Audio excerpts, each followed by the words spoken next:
Good morning, everyone. Close my blinds. Oh.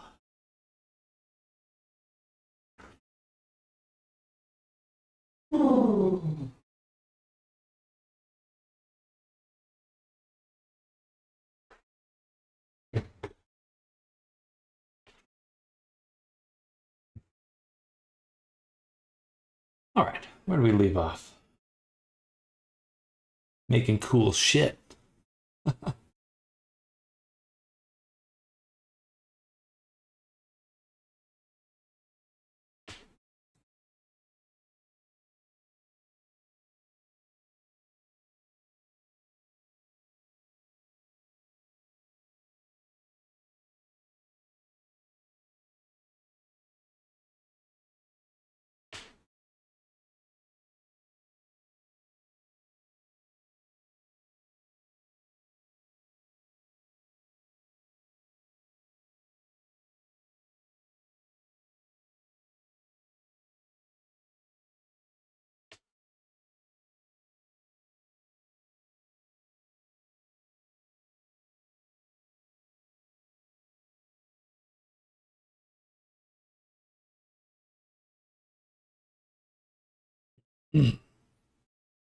All right.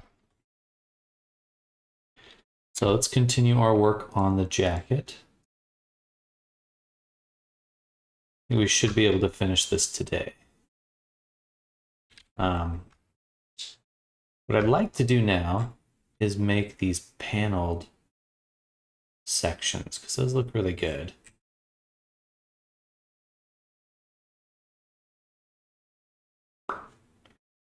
Maybe.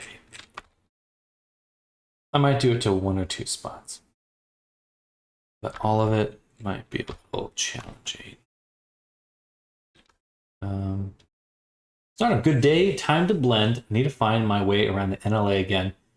Because just like One Punch Man, I mostly blend. It's a hobby.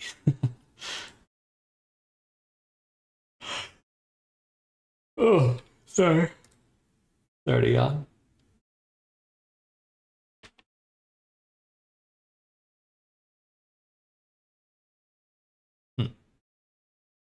Subdivision, shrink wrap, and another subdivision.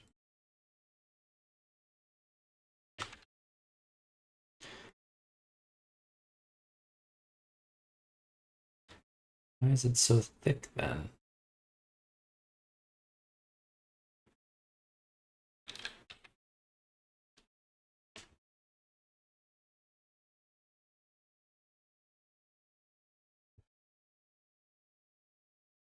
Oh, I had sleepy today.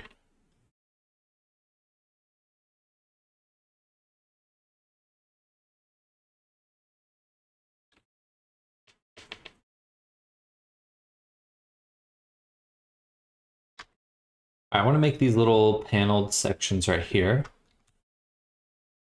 But to do that properly, I really do need to include everything in its own collection. So what I'm thinking is that I will need to use some ray casting. Because I want to shrink wrap to this whole collection. And that will be a little bit challenging.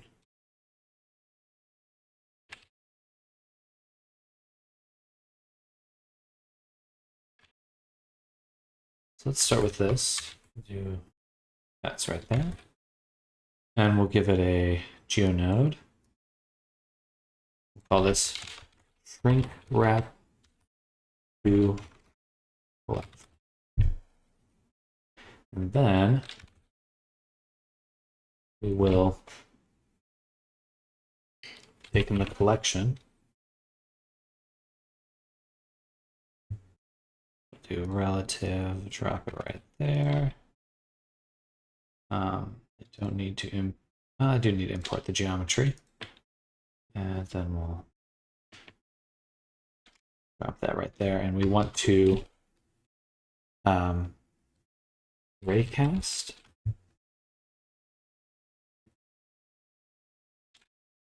this geometry.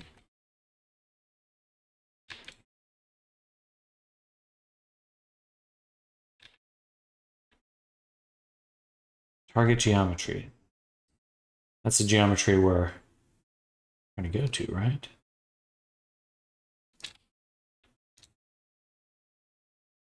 We need to capture two attributes from here. The normal should be a vector here, and the position. Also a vector here.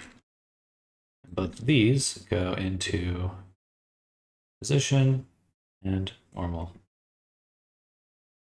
Okay. And then we want to set the position.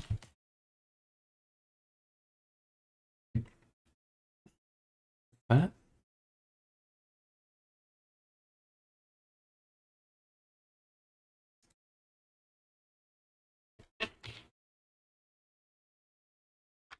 Looks like it set it to 0.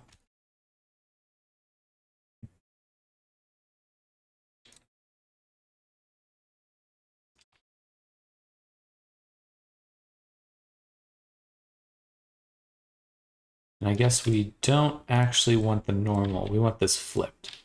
We want the normal flipped. So vector math. We would like to reflect.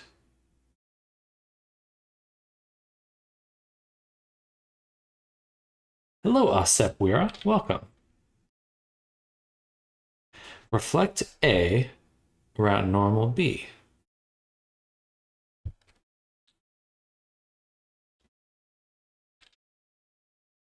Can I just feed these both in? Okay.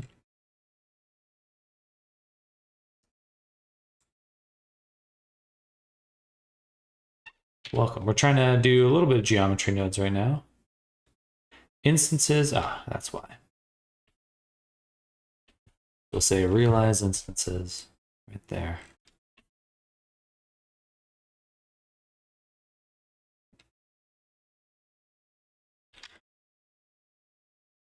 We're making it for what purposes? I want to make, so we're making this jacket right here for a VR chat avatar. And I would like to create this panel right here. But the difficulty with making that is that it's, if I want to snap it to the surface, I either have to combine all these objects, all these separate little pieces, or I have to make a geometry nodes to shrink wrap to a collection. So we're trying to shrink wrap to collection right now. Here. We're trying. We're seeing how it's going. Maybe not too well. Now, how do I flip a vector? Don't I just multiply it by -1?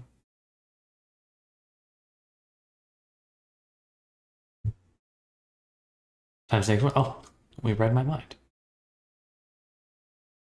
Vector math. Multiply. Then we'll pull this into a value. -1. Hey, there we go. It's a little slow, but it is working. Cool.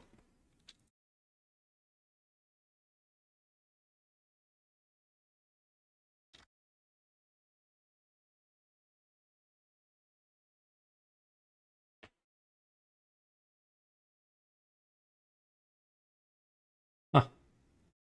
That's actually working pretty well.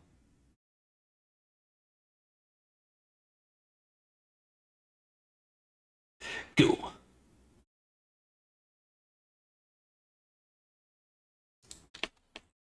It's really not too bad of a setup, honestly.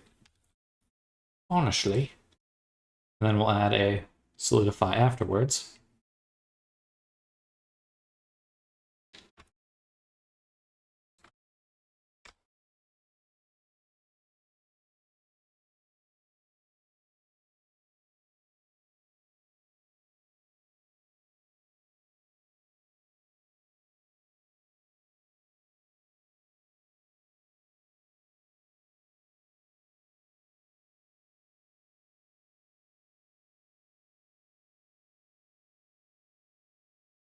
Something like that.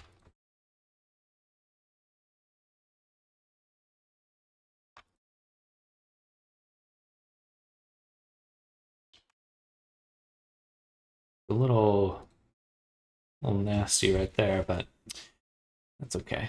I wonder if I could smooth. I actually did want to try smoothing the position. Hello, Arctic. How long did you take to learn this? You are so great. You're too kind, Asa. I appreciate that. I feel like I could have learned it a lot faster in the right environment, but generally it took me about, from start to finish, to really fully learn everything, about 4 years of just like really focusing in on it. I think depending on what you're trying to do, you could be a lot faster. The difficult part of this kind of work, specifically for making VR chat avatars, is that there's an endpoint to learning. Nobody told me. If you do have a goal, like, hey, I want to work in video games or I want to work in VFX, usually you can kind of specialize, and that can speed it up quite a bit because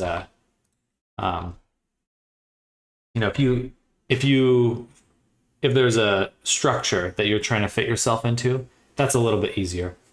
For just kind of freelance stuff, it's probably will take a bit longer because you kind of have to know a very large amount of stuff, especially for VR chat avatars, because you have to be able to make the model and get it into the video game. Hello, Doge Cool Weeb. Welcome for PC. This will be a PC avatar.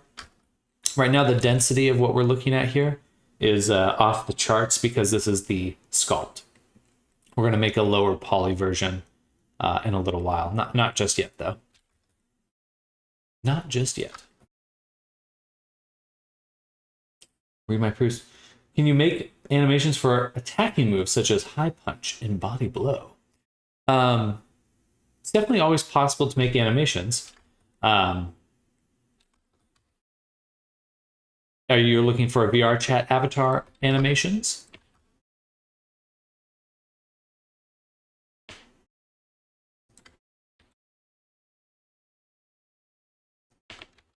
Use it for boxing, like a boxing game. Depends on the nature of your project. Like if you're looking to do, I can make an animation relatively easy enough, but the boxing will. Oh, gotcha. Yeah, if you want to add it to a VR chat avatar, that's definitely doable. Yeah, if you're interested, I do have my commission form here. Your request is a little different from from scratch avatars, but you're welcome to check that out and let me know what you have in mind. I know of it. I don't personally watch it though. I haven't watched it myself.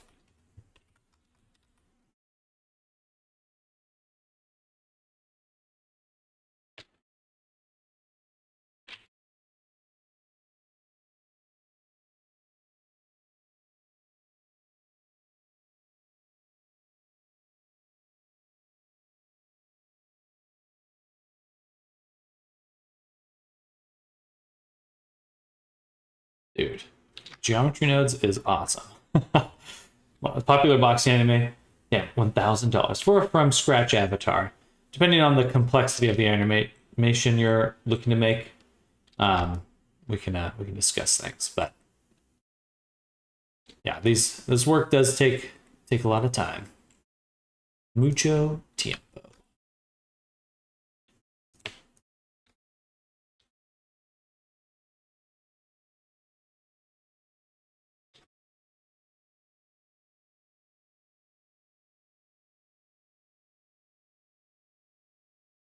Pay this in pesos. Fair.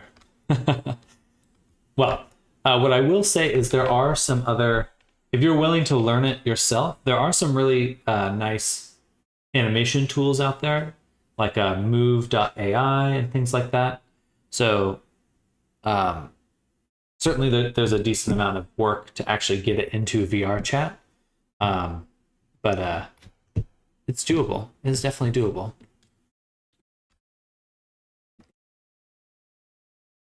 I'm going to duplicate this. We're going to move this up for the second one. Up here.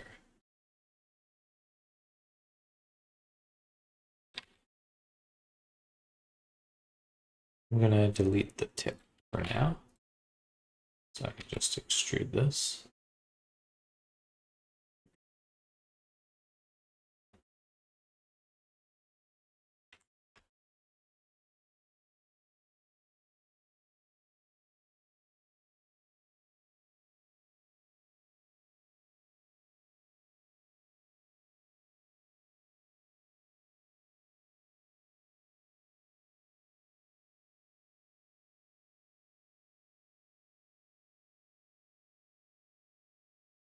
What's the best way to avoid this little... I guess I could just snap it to it.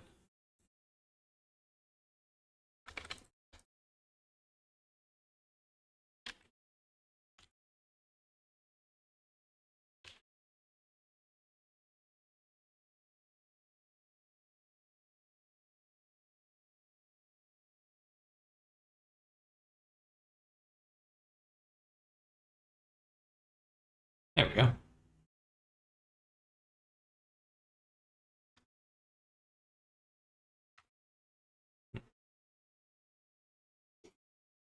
Can you make games? I have made some small games for myself. I think I could, but I don't have the time. Games are very notorious for being huge time sinks. I tried to download the thing to create avatars, but just want to know how much gigabyte install is. Depends on what you're using to make it. Blender's pretty small. That's the software I'm using here. And then you would need the Creator Companion from VRChat. That one can be a little bit big because you're downloading Unity. Make normals in Blender. Does the source object have to be one single mesh with no internal geometry, or is it okay to merge several objects into one and bake? You could merge, but you can bake multiple objects to one for normals.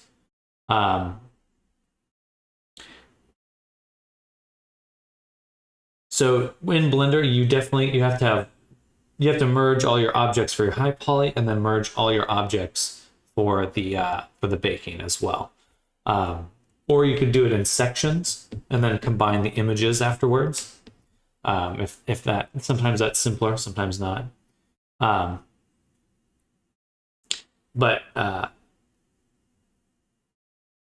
Generally, if you have internal geometry, as long as the ray casting isn't inside the mesh, it should never be seen. So the internal geometry should be fine. Or if say you had, the ground and then an object intersecting it, and you're baking both of those, as long as the deformations, like the objects moving, don't pull apart, you'll never notice the any sort of weird baking on the inside. Not sure if it's fitting. The ongoing conversations heard something about mocap/move AI, but MoMask on Hugging Face gives text to mocap data as a free open source AI model. It's fun to play around with. Oh, it's interesting. You feel free to drop a link. All right, let me just look it up. MoMask. Fascinating.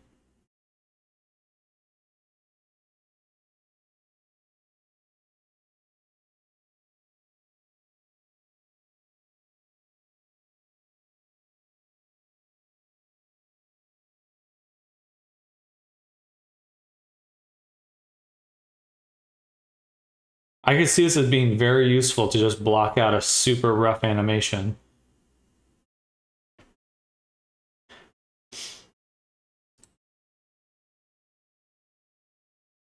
I have teeth that are each an individual mesh clipping into the gums. Can I just retopo over the teeth and gums and bake it? Or I have to clean the internal geometry of the high res? Oh, no, yeah. For the high res, totally fine. Yeah, you can just go over it. What you're describing is exactly what I do as well. Wonder how hard it is to be good at cleaning mocap data. Just in general, it can be tricky because mocap data is not always how you work. Actually, no, it's not too bad. As long as you're familiar with using the NLA strips in Blender, you can kind of override lower motions for certain chunks of the body, and that's not too bad. How is it possible that you're serious about doing this and you're chatting with the audience? Isn't your concentration disturbed? I do suffer from attention, like ADHD, ADD, but it's worse when I'm alone in my room. If I wasn't streaming, I would be even more distracted, which may sound counterintuitive, but I've just found that if I'm alone in my room and I'm working, I will actually not get anything done. uh, you're great. Thank you, ASAP. I appreciate that. Probably don't have to then, unless it gives you artifacts in your bake sometimes. Yeah, yeah. Same, Sam. Yeah, I don't know what it is. I don't know what it is. Just I would rather be doing. I'd rather be streaming and hanging out with people. This kind of work can be lonely. Honestly, it can actually just straight up be kind of a lonely work.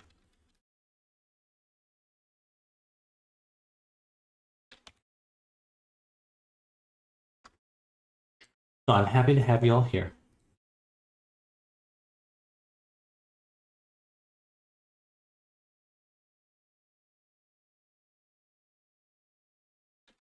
All right, now we got some nice little paneling on the side. That's gonna bake super nice. Let's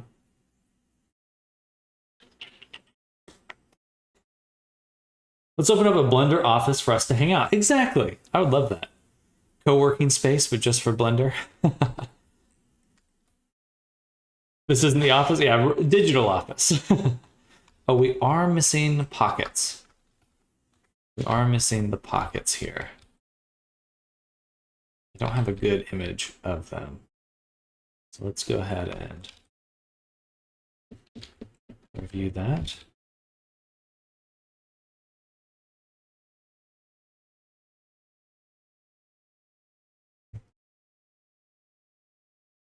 I've only done like 2 successful normal bakes, and I still feel like a caveman when trying to figure out what I'm doing.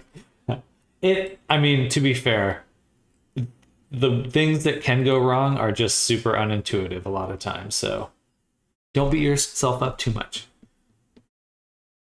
Okay, so these aren't too bad. They're just kind of these little hexagonal bags. This little strap here too. Is this one a different jacket? Remember this little emblem.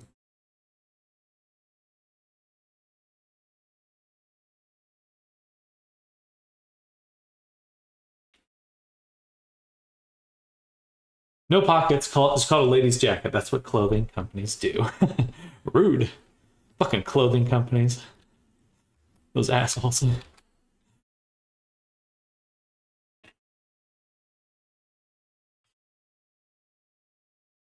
It is ridiculous how small pockets are for women's clothing. It's like on another level of sadness.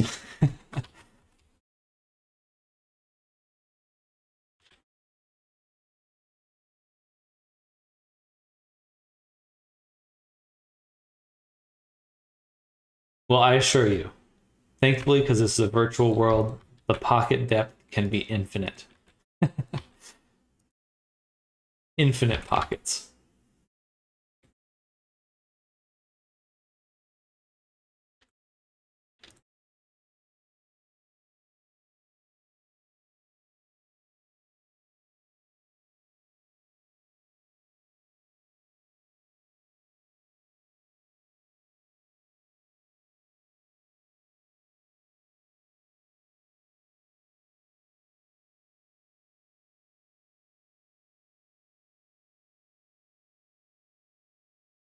Yeah.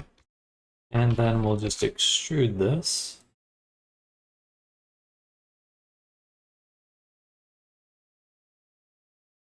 And then we'll subdivide it. Need to have the back of this creased.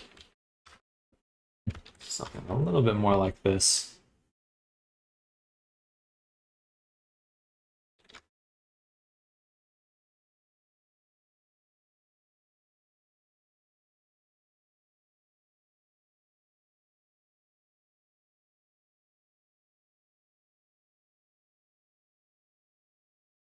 I can fit half a phone in my jeans pocket. Meanwhile, my hubs is stuffing his phone keys, switch, a water bottle, all in one pocket.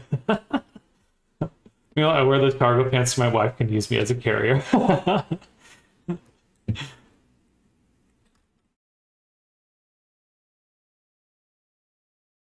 I've become the pack mule. We'll dissolve this edge just right now. And then we'll take the front, get in, right about there. All right, that feels good.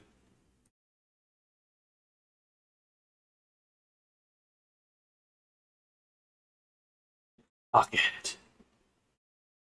Not quite, it's more like a pouch. A whole ass Nintendo Switch just disappears in this pocket. I can't fit one singular phone in mine. Time to sue. Class action against phone companies.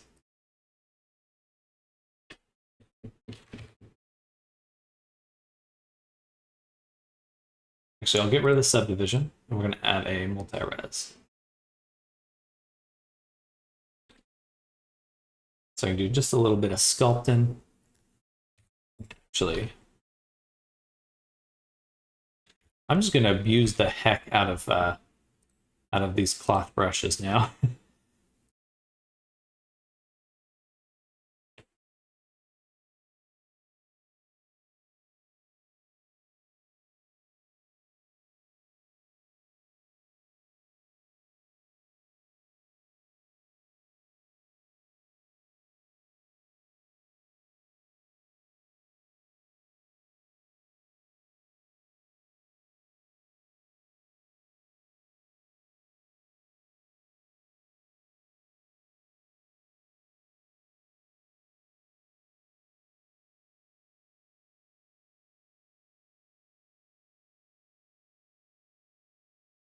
Cool, that looks very fabric-y. Maybe we'll go up one more level, and we'll go back to the push.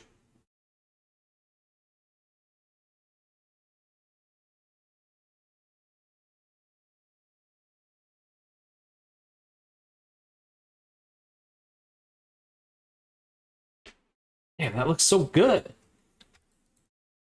Smooth it just a little bit. It's free. Free real estate. It's free real estate.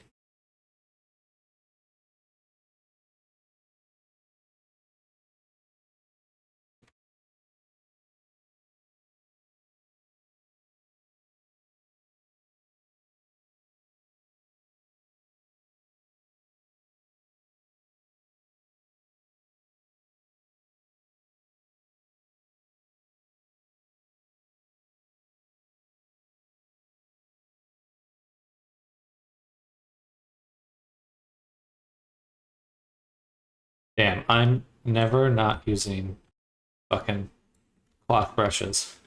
I will be using these forever now.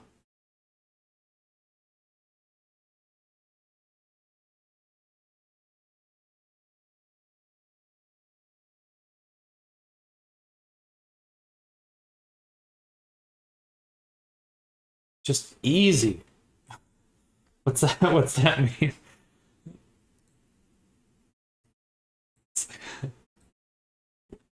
But it's so simple. Can't forget the maintenance.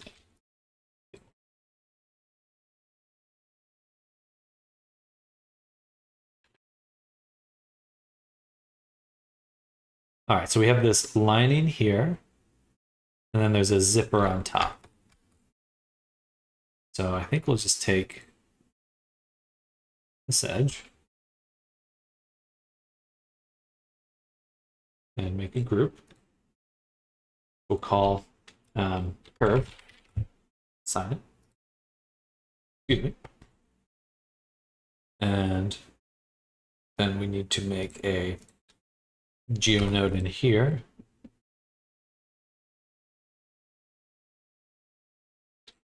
Make a cube, new, we'll call this curve, or a selection to curve.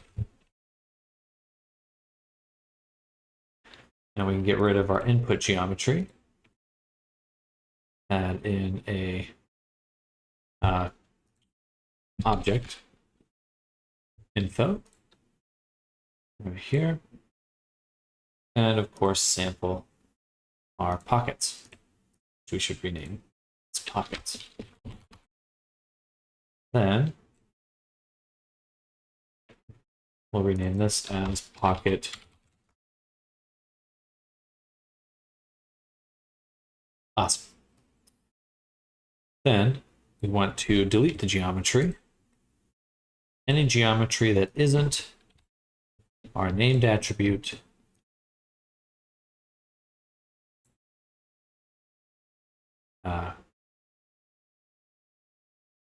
curve.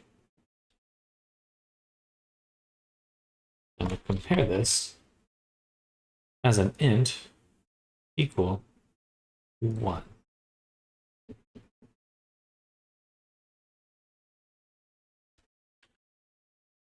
Interesting.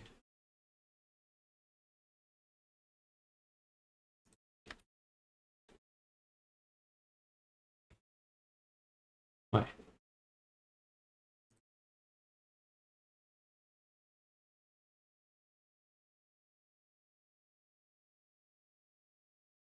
think I have to cut here and here. Remove. Oh, that may have messed up my... That's not too bad. Ah, false.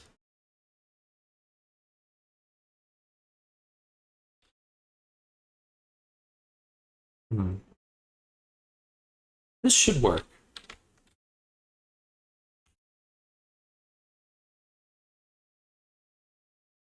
Maybe we won't do that.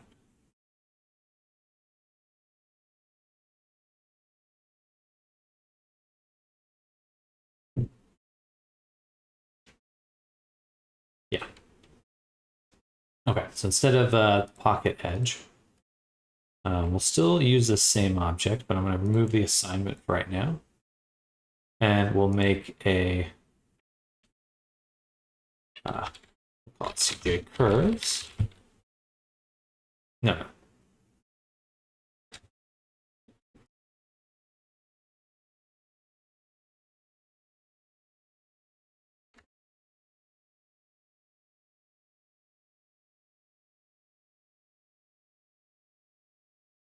I'm actually just going to project this directly onto our object.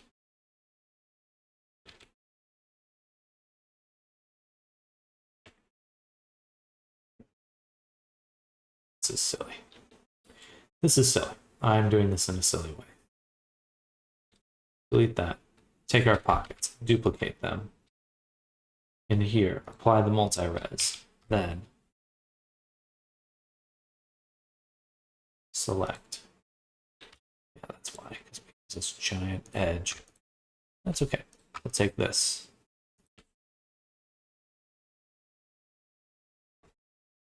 Invert our selection, delete it.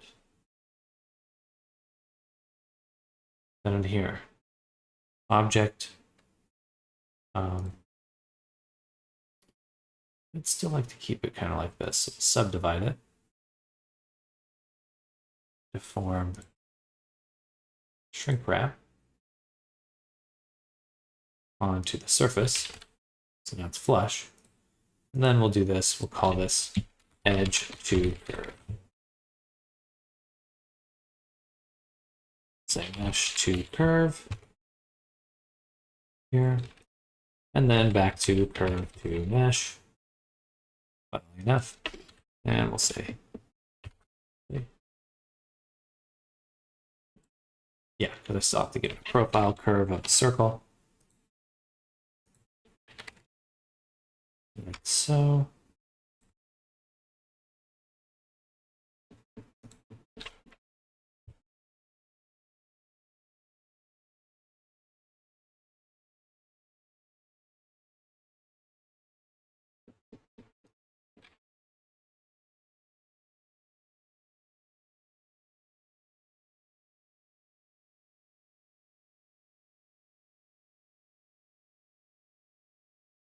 Awesome. That took a little while, but now we've got this edge on the pocket.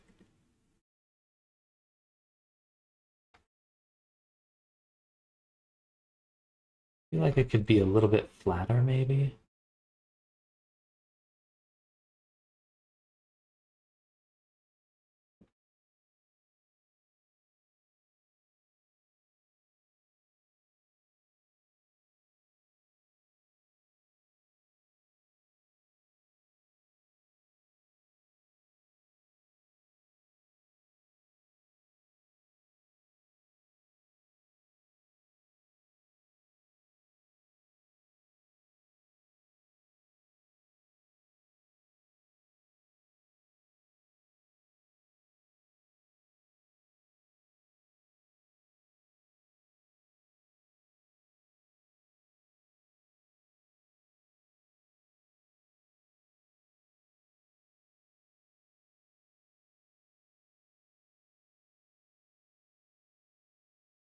Beautiful. Still a little fucked up in some spots. Maybe we turn off the subdivision. Subdivision doesn't make a difference. This is just a little messed up there. All right, good enough. Cool. That looks pretty close. Now we would like a zipper.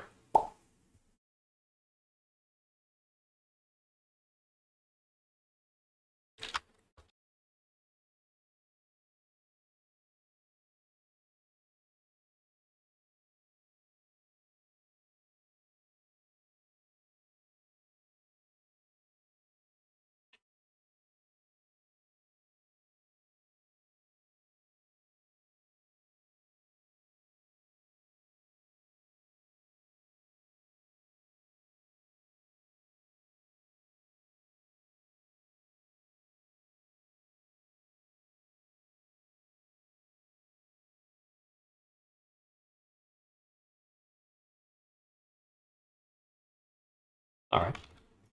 And on this one, we'll just add a new geometry node. We'll call this zipper.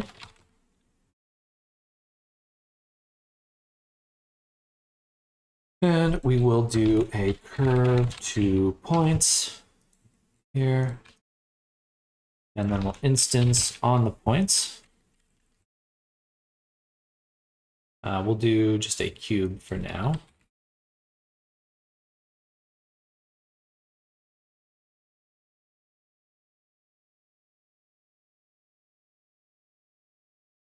Let's set this to length. Something right about there. We do want to align the rotation like so. And we'll also want to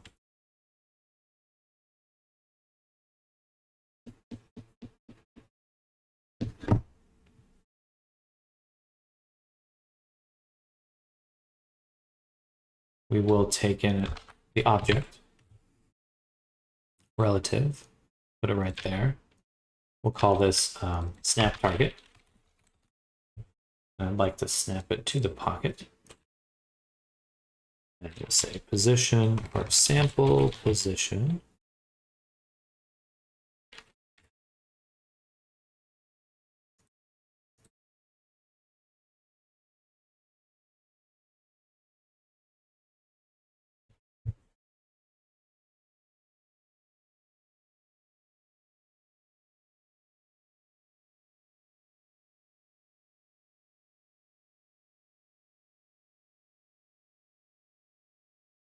We've taken this mesh.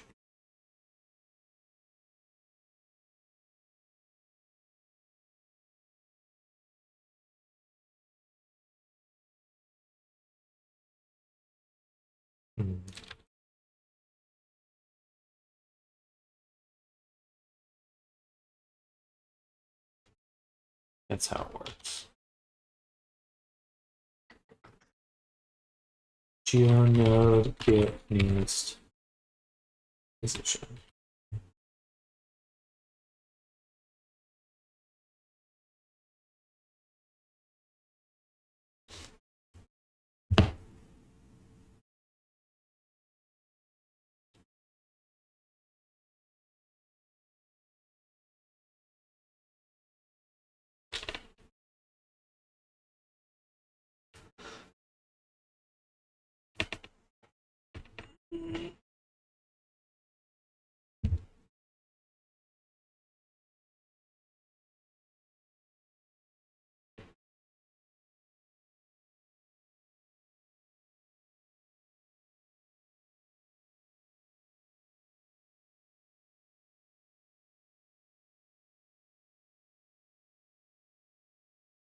Gotta be the sample. Sample nearest.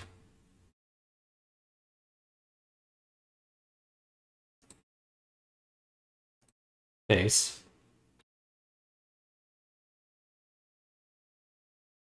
No, just choose the index.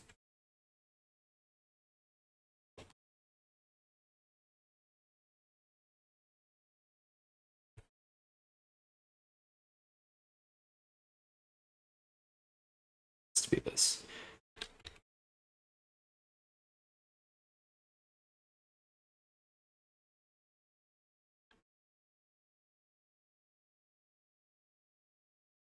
Finds the values of the closest points on the surface of a source mesh geometry. Okay, so we sample the surface and we can tell it to sample whatever the heck we want. Okay, good. So we feed this in. We'll say set position.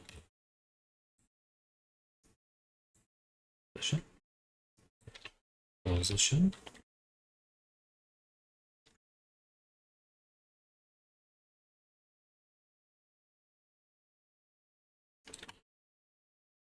Doesn't seem quite right.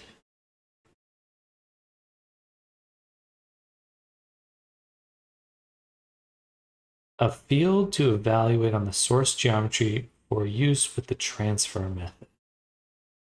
The position to start from when finding the closest location on the target mesh. Default is the position node.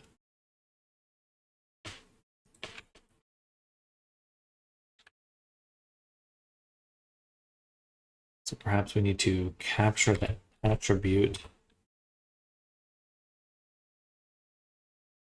Vector position. That's what we're feeding in.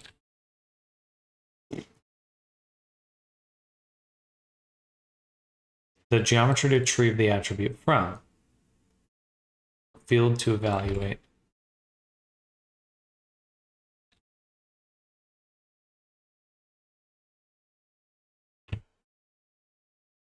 I might as well just capture the attribute. I don't know. Whatever. I don't think that's that worrisome. Okay. Because we can just adjust the curve directly.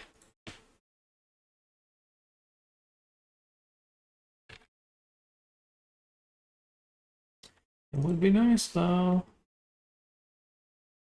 It would be fucking nice because then we get these little irregular gaps. Okay.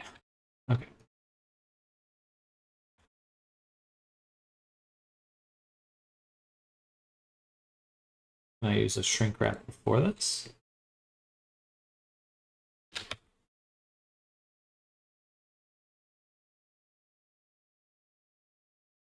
Above surface.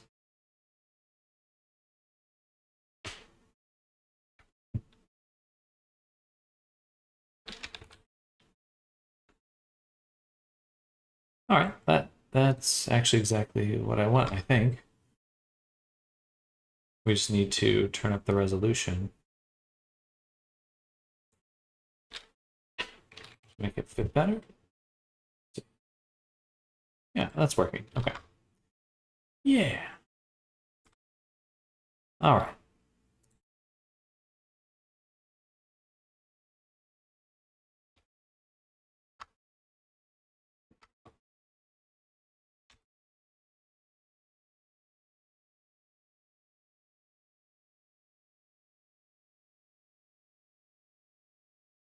All right. Kind of looks like a zipper.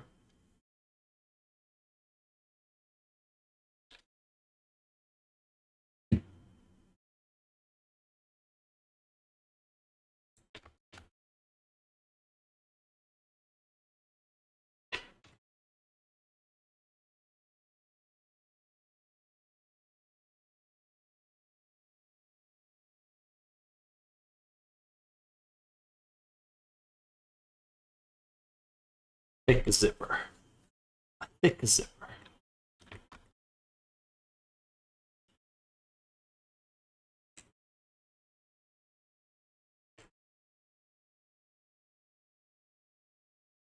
I could also align the rotation with this geometry here.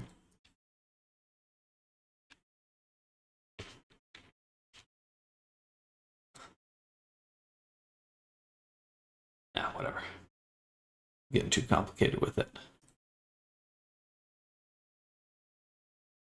You can also just take this and adjust the tilt directly.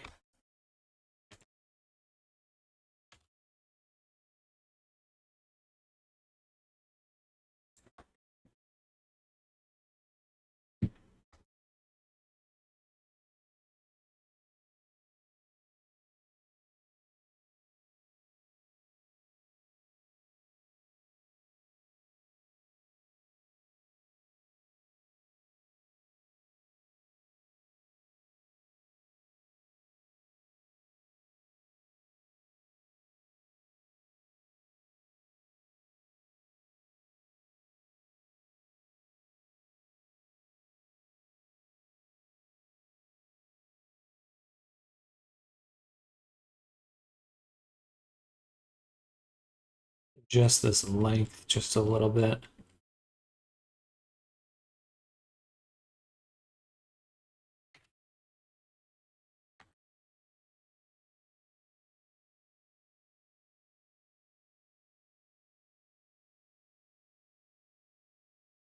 It's not really a zipper right now, though. What we actually need to do is replace this cube with an actual zipper pattern.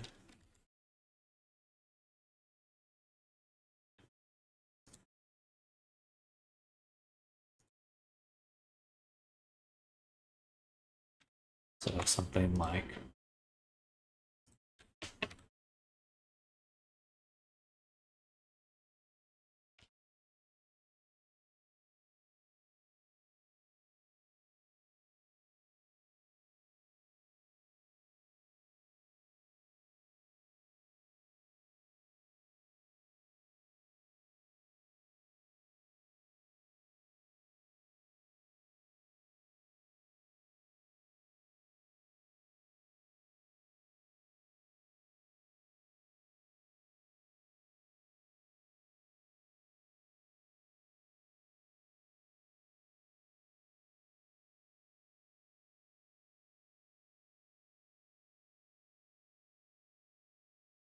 and pretty close to that.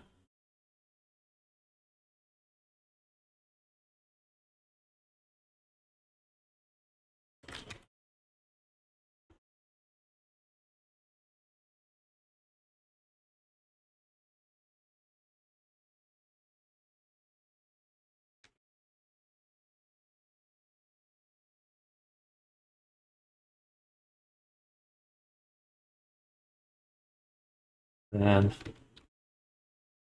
the other side,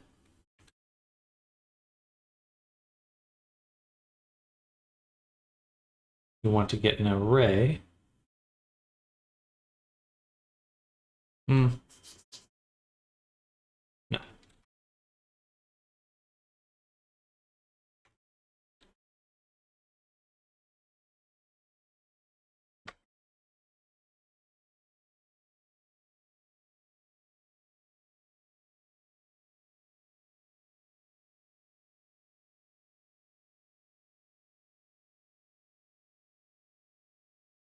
It would be nice to have this be a little bit more exact.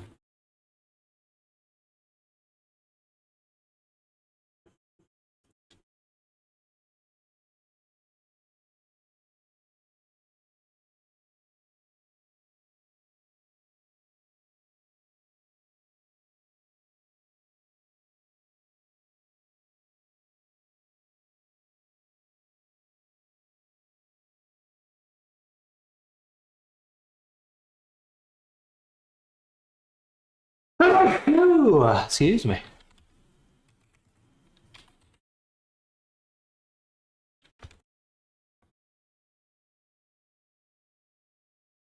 All right.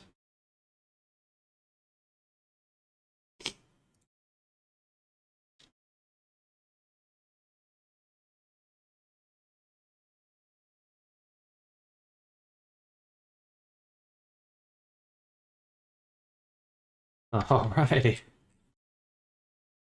And then here on the zipper,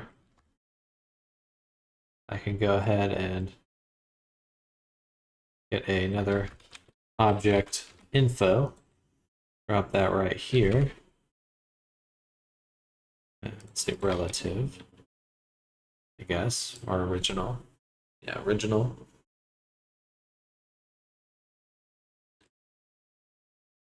That right there. And sample our zipper.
Interesting.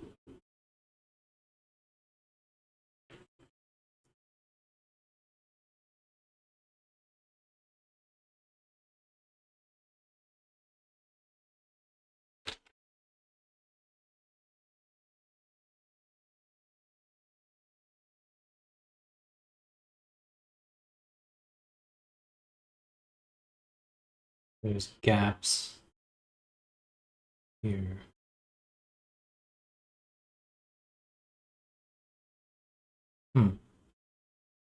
Actually, I'll go back to this. Get rid of the array.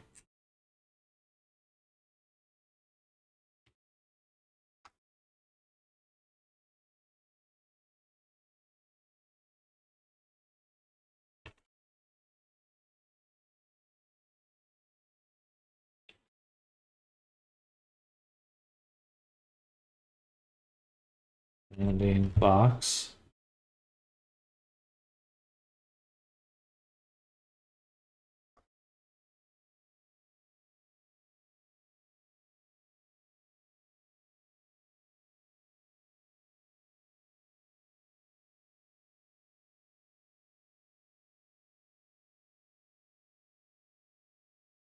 And distance.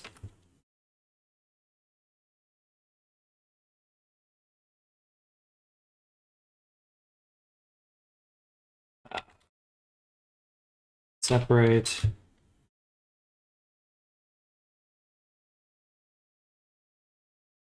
Why do I need to do that? I don't need that distance. I can just separate. Get the y. Subtract.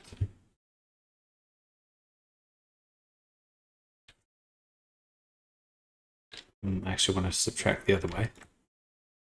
The min from the max. And this should actually be the length multiplied by this value.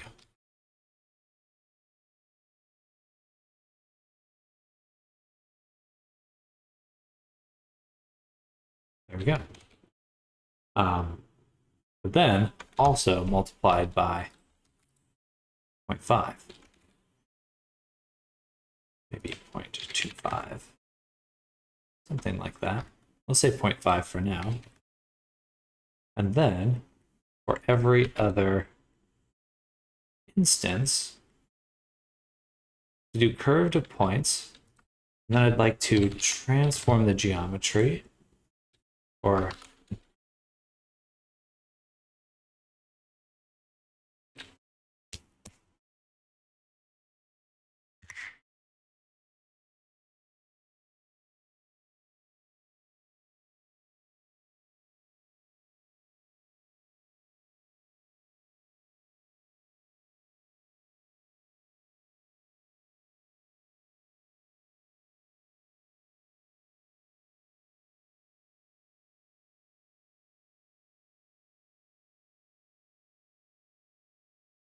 So close. So close to figuring this out.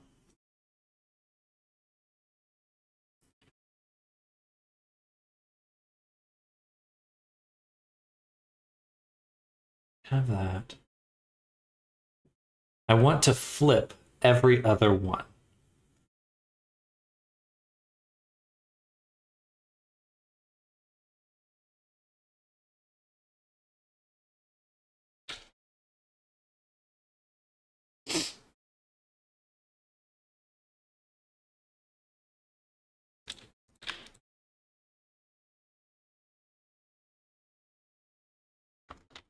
So we take the point, and we want to do a compare. We want to say integer, so then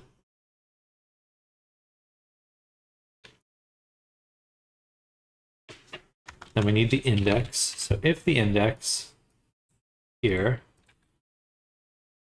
equals, and how do we check if it's even again? Geo node check if even. Check index even. You know what? It's always simple, but I forget. Modulo too. Yep, that's pretty simple. Math.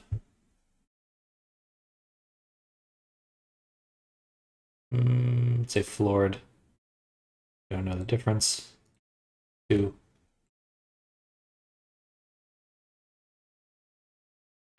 Rotate instance.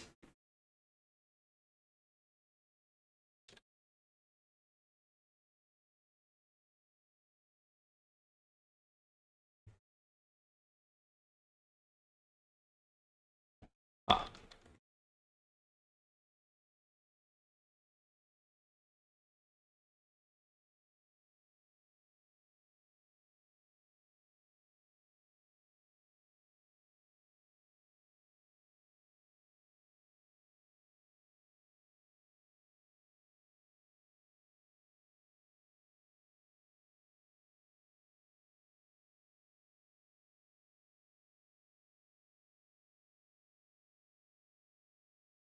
Cool.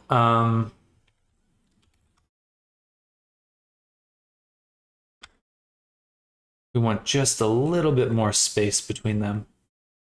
So for the length, I will multiply again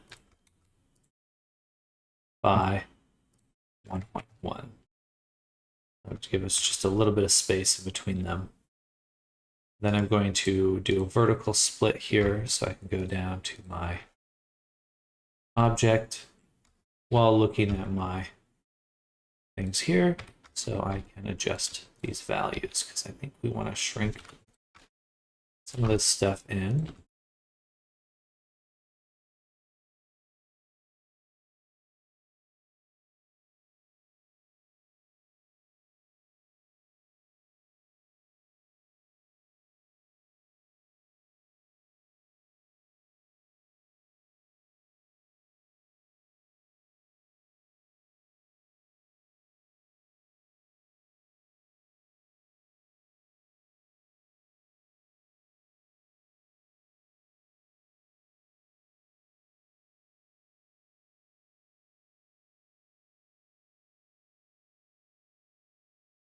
All right, cool.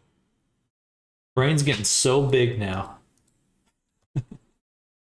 Maybe not that big, but big enough that I can waste 30 minutes doing something that's not super necessary.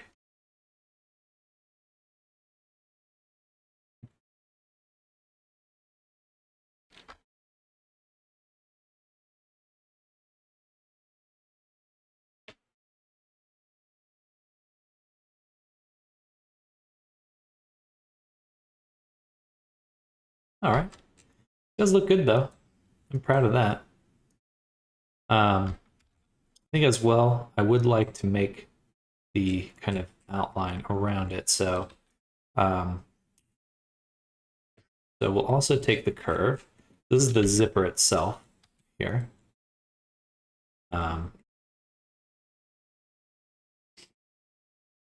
I also like to take it and do a curve mesh. Curve to mesh. I'll do a profile curve of a line, curve line. And we'll join that with our main geometry. Obviously that's a little tense. So we'll do 0, 0, 1, 0, 0, 5, negative. Actually, we'll just and XYZ.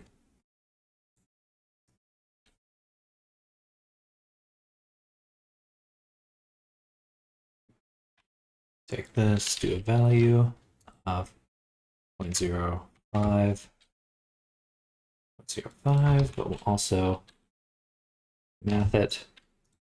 This one should be multiplied by -1. It's a lot smaller.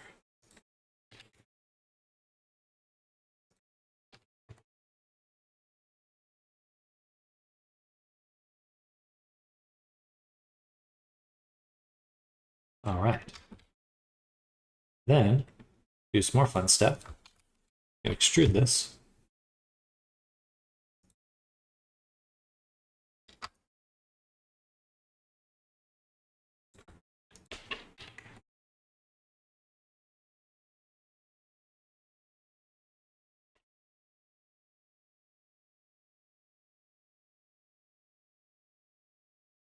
Almost.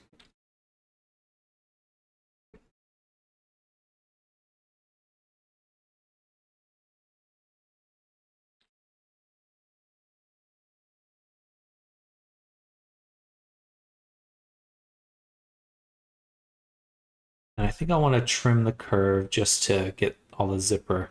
Actually, I guess the zipper does go outside. Modulo? Yes, you beat me to it. You beat me to it. I think that's pretty good, actually. We're going to leave it there. That is more than enough work at this point. We could just use the shrink wrap to push it up a little bit. Like that. It's going to bake just fine.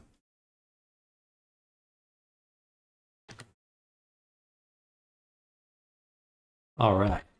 Looks fucking good, though. I'm very excited to bake it.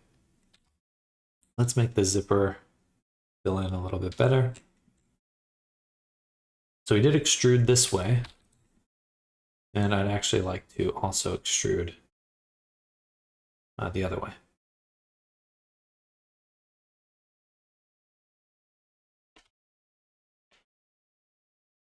Value.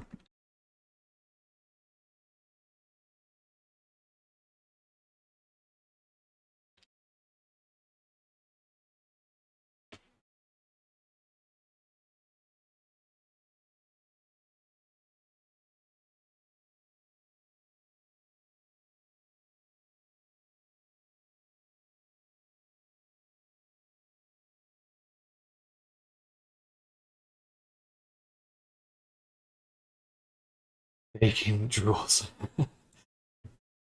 Yes, baking.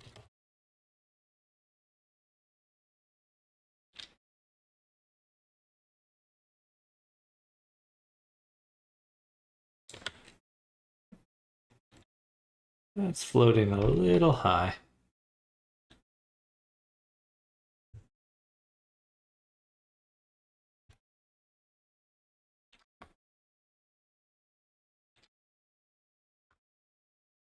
Guess it should. It is.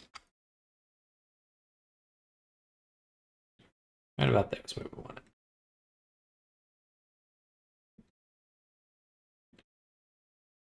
All right, now that's a beautiful zipper. You never give us food. Why should this be any different? I bet I won't be able to eat normals, will I? Only Blender gets to eat normals. It always eats my normals.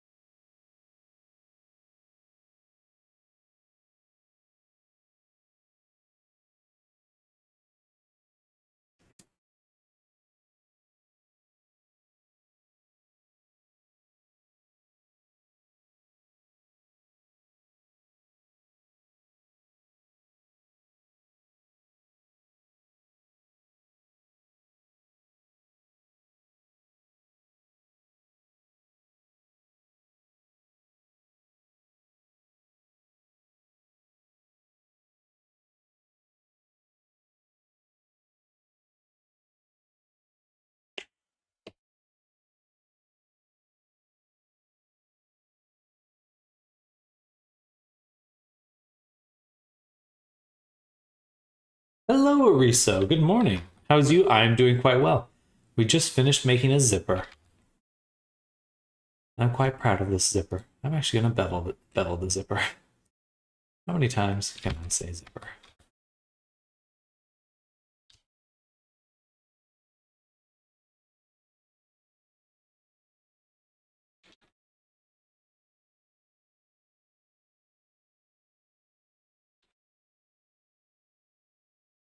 I'm gonna take a shower, baby. That sounds good. Arrive and gone.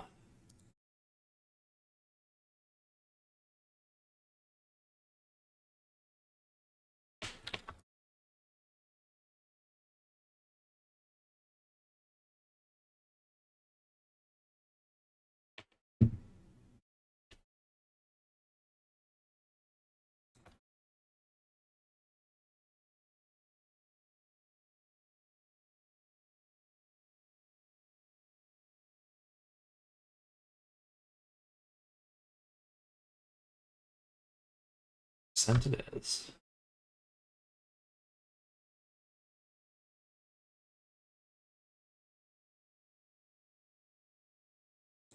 Yeah, good enough. Just shading them smooth is probably already more than enough. These are gonna bake really well though.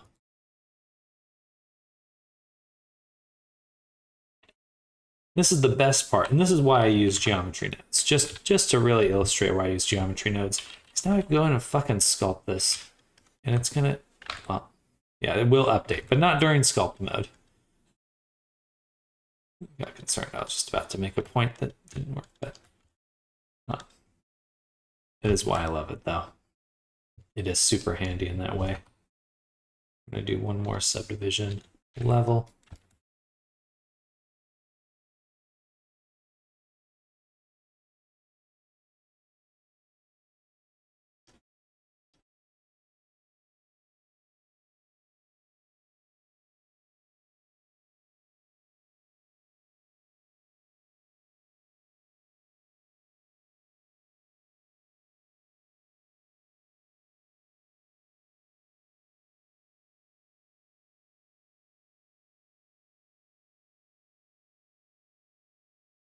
Something weird's happening on this side though.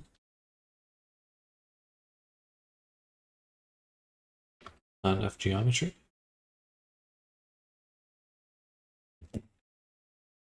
It's just pushing into it on the sides, and that's okay. Oh, cool. We do have a strip here at the bottom. We'll go ahead and make that as well. Make a new collection. We'll call bottom. Edge. Assign that. Go in here, make a cube.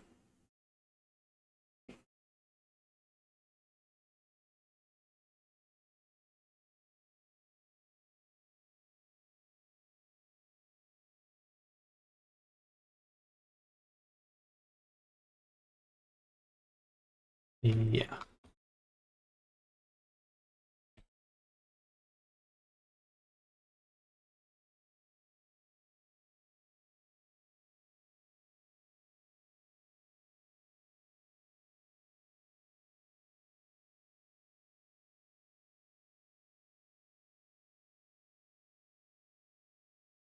Hello, Nish. Welcome back. I feel ashamed to ask, but can you please make me an avatar? No. You're welcome to commission me, though. You're welcome to commission me.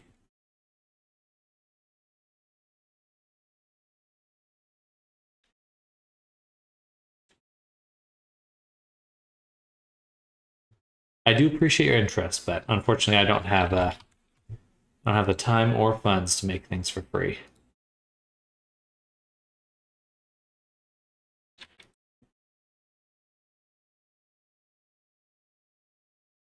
And we'll do a compare.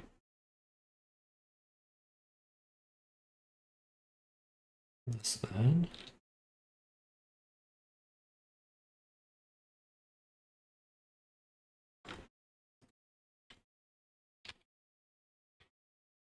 And I just do a value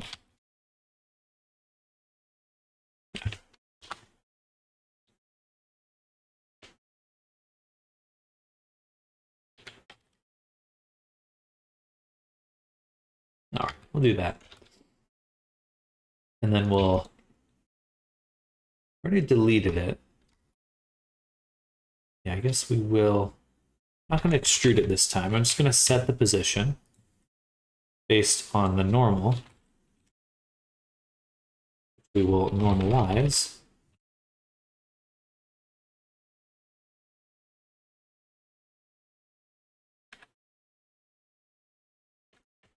And then also do a vector. What's it called? Scale.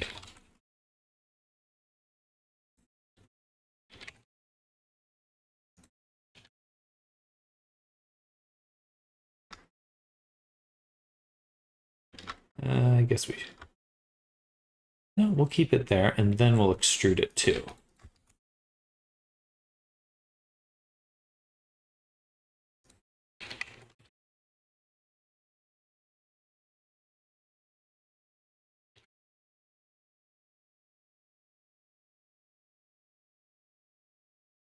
That. It's not like others are busy. It's just that I see a lot of people wearing my avatar, so I want an avatar that no one has. I don't know which software I need to use to make my own. Well, I'm in Blender. So two things. First is that Blender's free. You can always make your own avatar just by looking up stuff online, trying to do some research on how to make an avatar. Additionally, I do have classes. So if you are interested in learning how to make one, and I can teach you how to make them, I do have open classes right now. And we'll be starting next week. So it's right here. So definitely feel free to check out that link. There's a lot to learn here, but it is fun.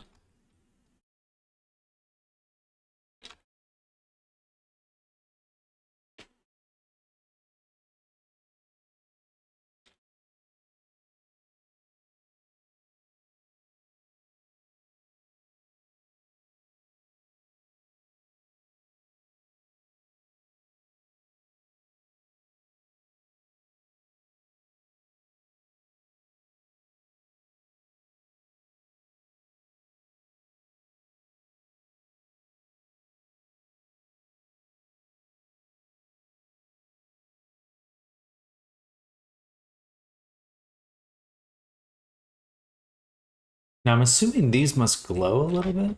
We have the glowy piece on the back. That's all I really see for it though. Oh, we do have these straps on the bottom. We have to make those.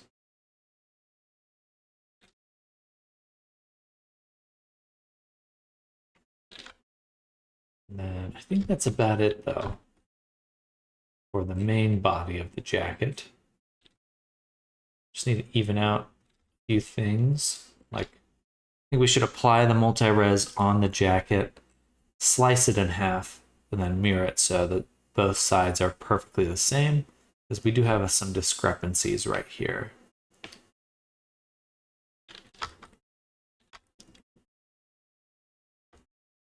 And yeah, we do have a different object there, so we will add a plane, get the plane, subdivide it a few times, and we'll subdivide it twice. Select the boundary, Shift Alt S to sphere, make it nice and smooth. Why is it so slow? There.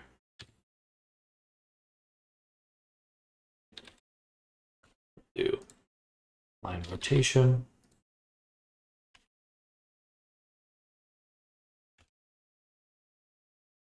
And then, of course, we'll do deform, shrink wrap to the jacket, then do a subdivision surface, and then a solidify the other way.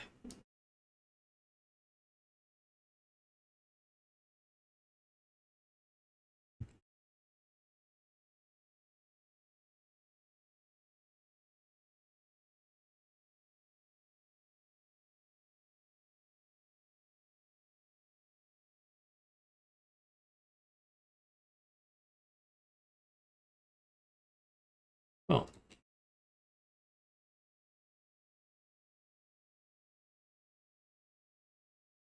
All right, nice little patch. I don't like the modifier navigation of 4.0 plus. I do not disagree. I don't think I need a bunch of categories like this. It does annoy me. But it does make sense that there's so many now. You know, there's gonna be a lot more with like custom modifiers and stuff. But I still don't feel like I'm used to it anyway. Not me yelling at clouds. Get off my lawn, clouds.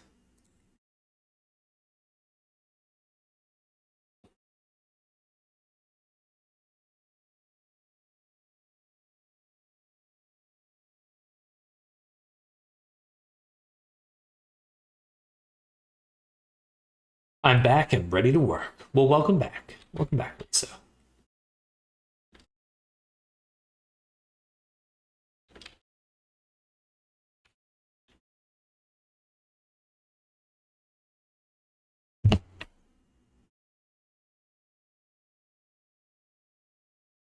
Oh shit, I gotta go. I'll be right back, everyone.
All right, sorry to run away really quick. Someone's kind enough to give me some coffee, some matcha. Matcha coffee, espresso plus matcha. I'll be fucking wired all day.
I don't mean to be such a naturally chaotic person. Just natural. All natural. All natural chaos.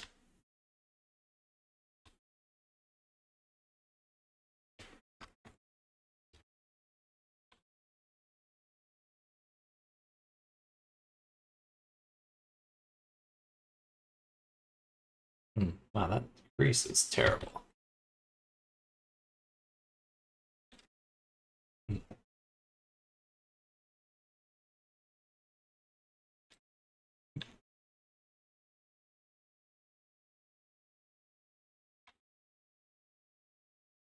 This is actually, if I was to suggest any activity for learning how to model and make things, trying to recreate an asset from a game is actually super valuable.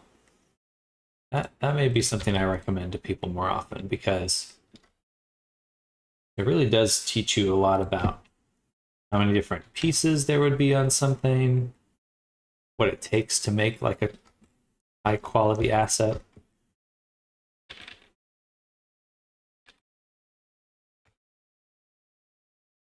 Time for me to go pet some kitties, have a nice rest of the day. Sounds good. Enjoy your day.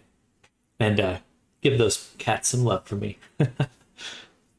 What thing? I have the stream volume turned down. Oh, Fire Arctic. Enjoy your day. Oh, just recreating like an asset or something. I think that's what you heard me saying. But just like in order to learn how to make assets, recreating stuff is super, super useful.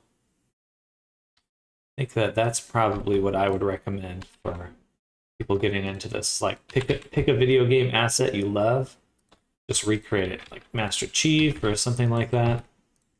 Super valuable.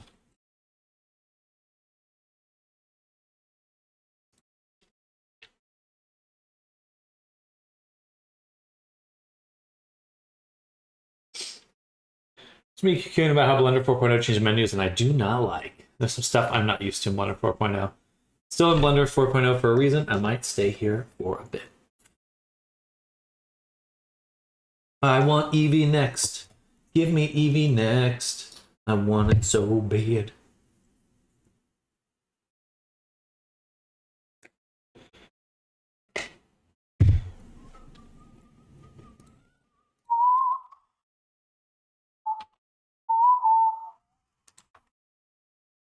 Give it to me. Give it to me. Give me Eevee next.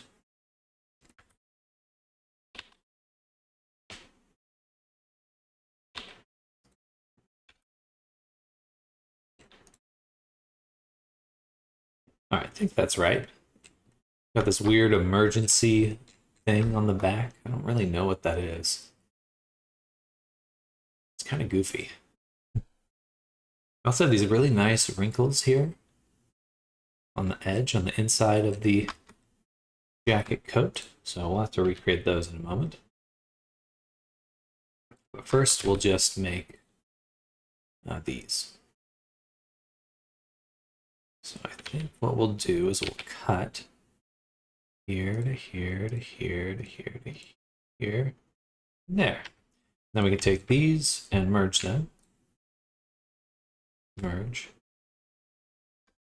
And then kind of crease them. Yes. Let's take out the vertex crease. Oh, that looks terrible. Let's undo that. I think we'll just take this segment and duplicate it, separate it. And we'll turn this into its own thing. Take out the vertex crease. Extrude this. Bring this kind of forward. This like kind of weird vent thing.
All right, something like that. Make it a little bit smoother with one more level of subdivision on the bottom. Like this.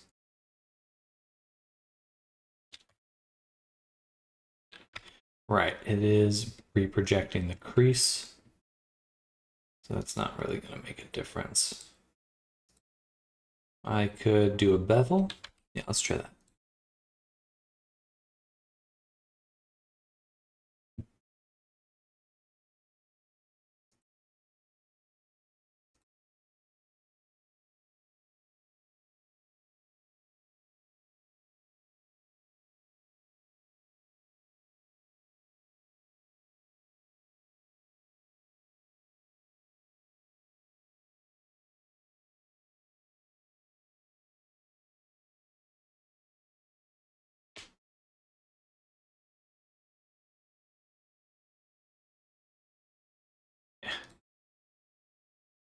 Not working as I intend. That's okay. Leave it there. Let's do a little bit more sculpting up here. Get these panels looking proper. So we'll go over to our cloth sculptor. We're going to use the pinch and push. Just the push, probably.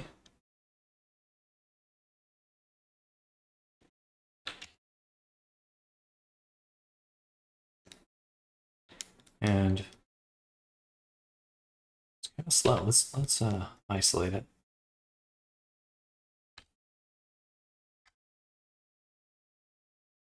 Smooth it out a little. Maybe turn down the sculpt level 1. And we actually have this awesome boundary brush, which we can use the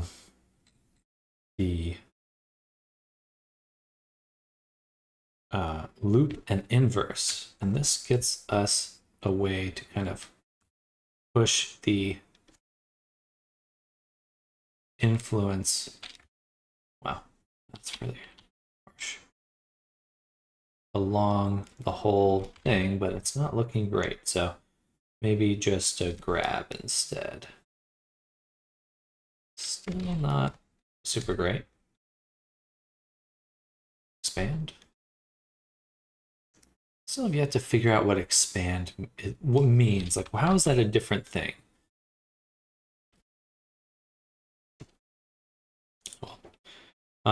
Pinch point.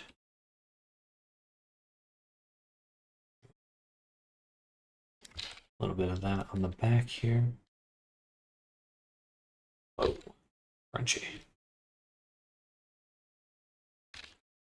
Maybe we'll do mesh boundary as well.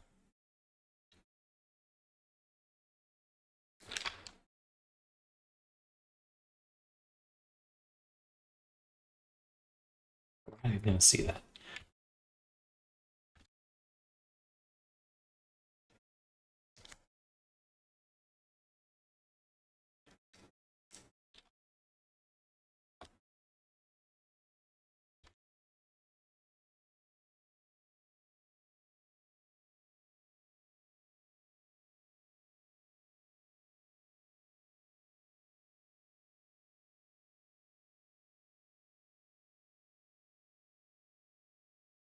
All right, just a few more things to make this screen on the inside. We need to make the casing for. So what are we missing? We have these buckles, screen, and the straps, and that's pretty much it. Buckles, screen, straps, maybe the wrist, the cuffs, a little bit more there.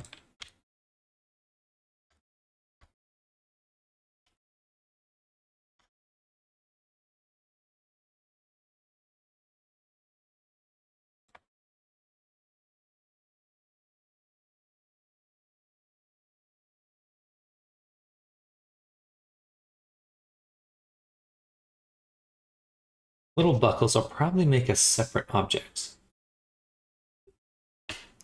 and merge in later or something.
All right, let's get back. Oh, trying to get faster at texting. I wish I could be like the fastest texter in the world. That's too much, but I'm exaggerating there, but still, I do think it'd be nice to be a bit faster than I am right now.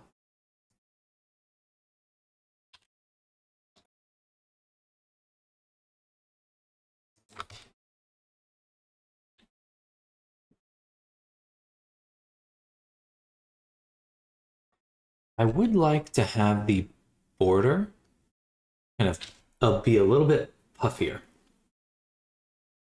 Just like some World of Warcraft characters say, time is money, friend. Exactly.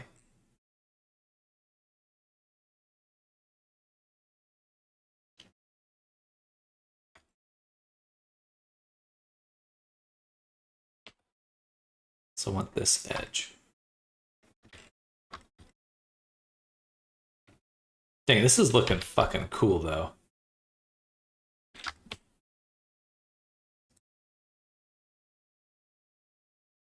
Very pleased with how it's coming out. All right, let's make the interior panel. Why is it so slow in edit mode?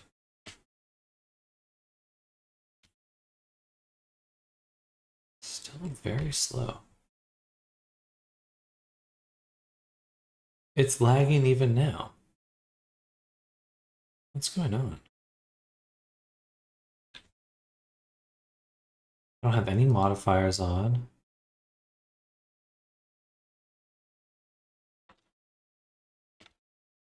Still laggy even with overlays turned off.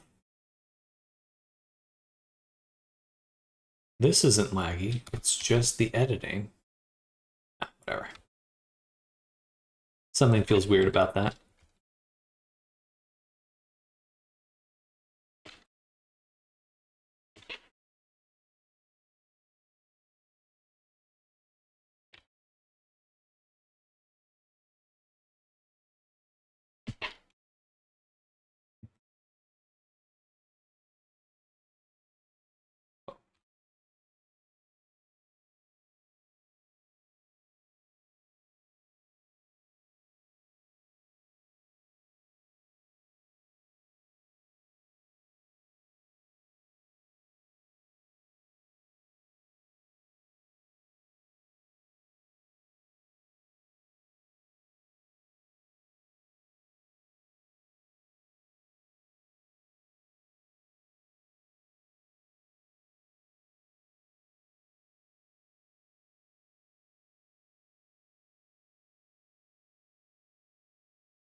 Doesn't seem that thick here.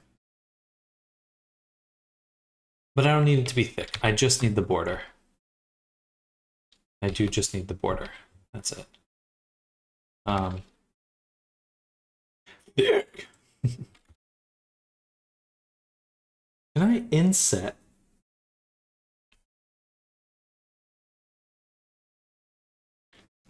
In geometry nodes, is that possible?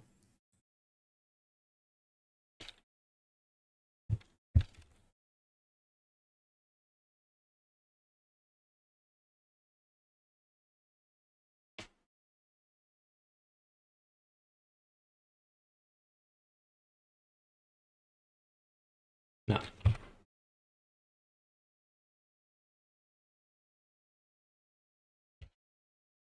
Hello, Valk W74. Welcome. We're making a jacket right now.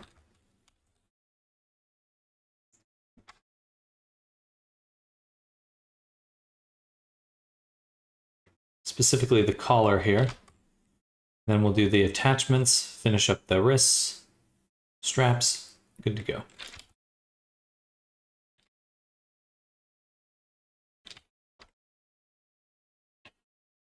How's your day going? Exactly, exactly.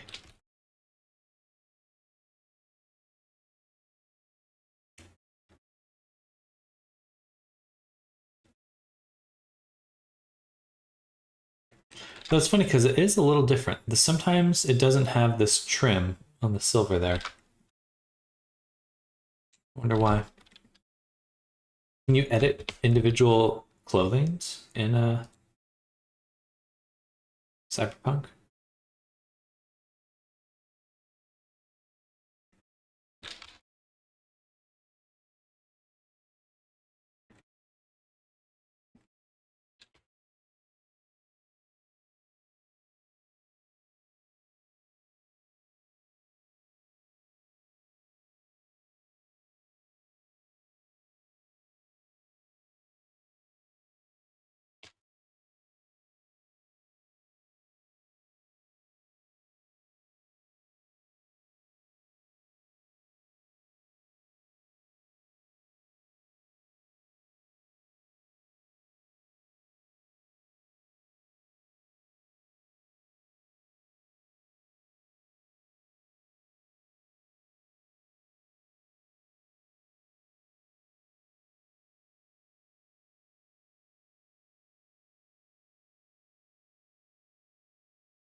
Find that again. Geometry, nodes, find boundary.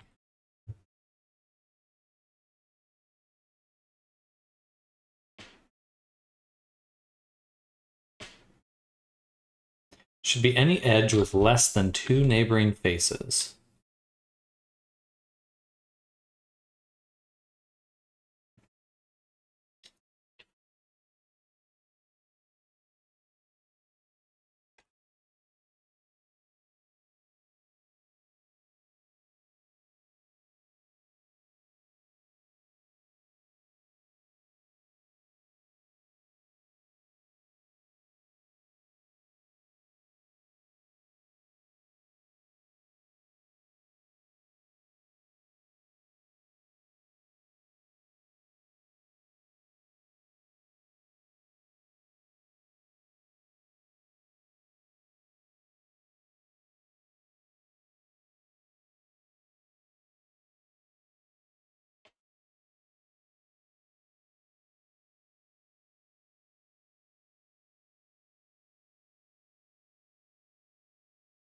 Should be working.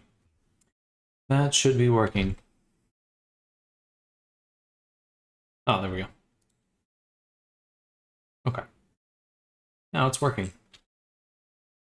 But we want to invert this.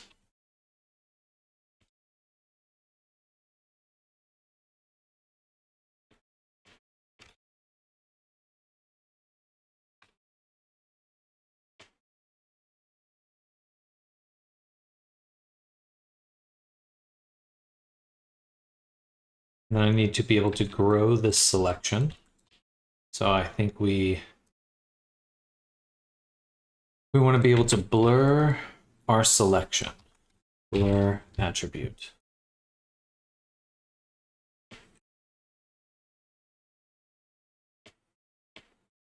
Oh, it's that simple. Okay. Good stuff.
Why is it floating?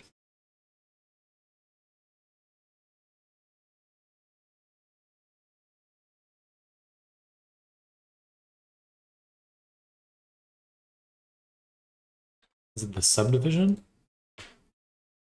Yeah, it has to be. Hmm.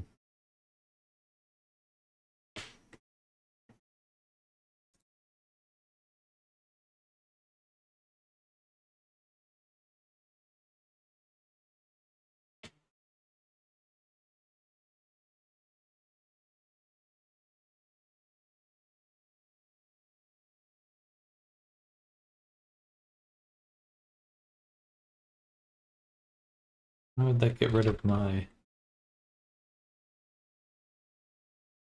deletion?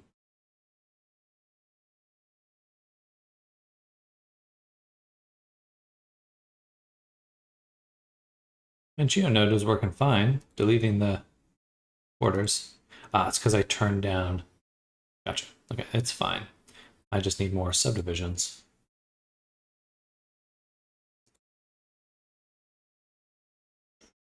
Put this.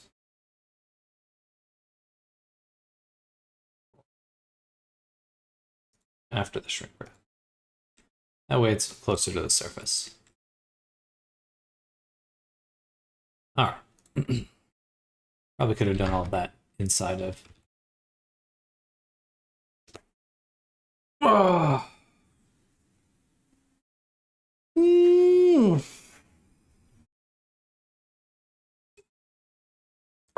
Man, I love these sharp edges here I can see on the jacket. That's what I really want to learn next, is how do I get those really crispy folds? Hello, Jack. Welcome. Give me the crispy folds. Crispy folds. Okay, but now that I know how to get the boundary, I should be able to get this boundary too.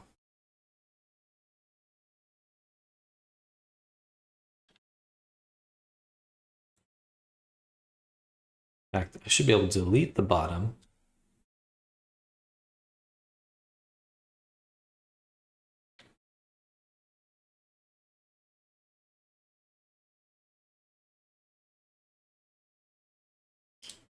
So I get the geometry here. I can delete geometry. I can delete the selection with edge neighbors. Face count. If the face count is less than 2, we know we have an edge. Now we'll just replace this for right now.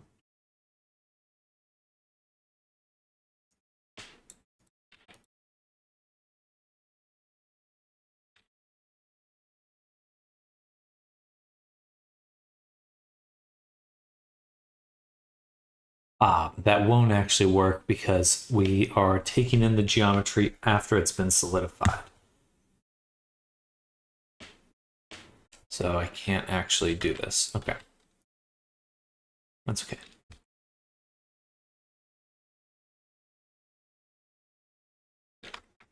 What I can do is duplicate this, mesh it,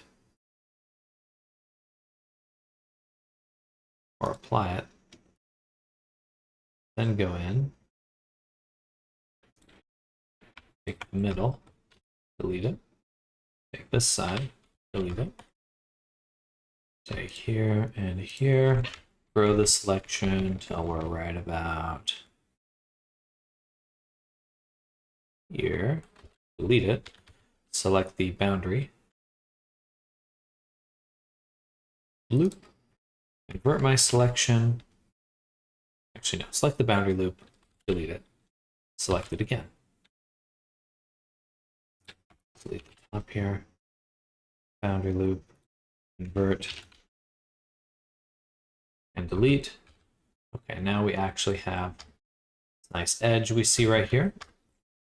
And then I should be able to use edge to curve on it. So we'll make a new edge to curve.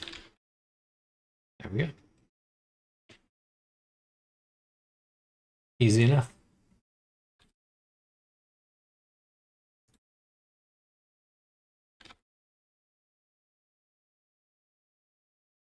Could have kept it as a plane.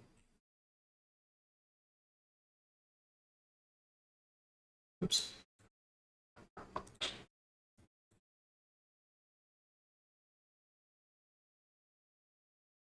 There we go.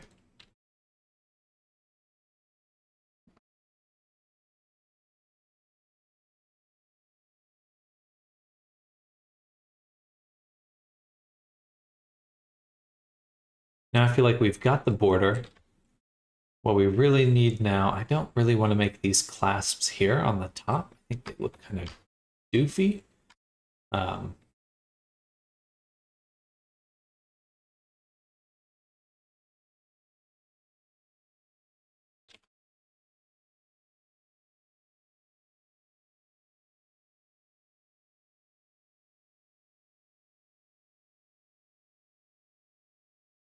I do want to build up this border here. So we're going to do that really quick.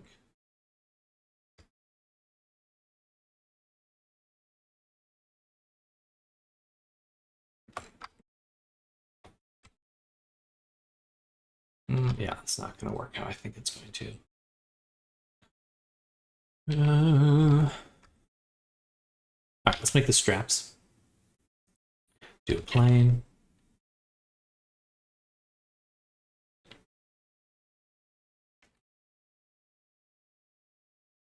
Straps start here and end in the middle.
All right. A little bit thicker.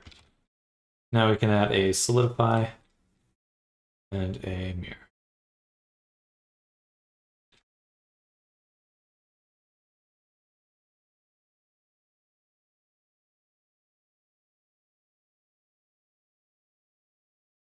Fuck yeah.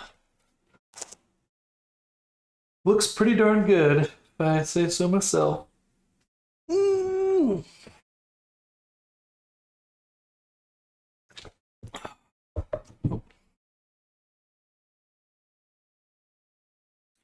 Simply awesome. Thank you, Riso. Thank you.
But it is missing some beans. Fair. Need some beans on the jacket. And maybe I'll swap out one of the decals up on the shoulder or something with that.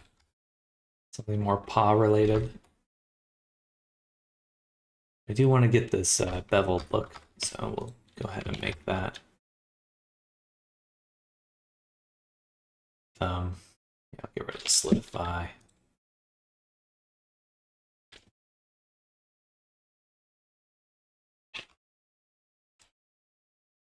I actually just I'm really loving geometry nodes now. I didn't expect to be liking it quite this much.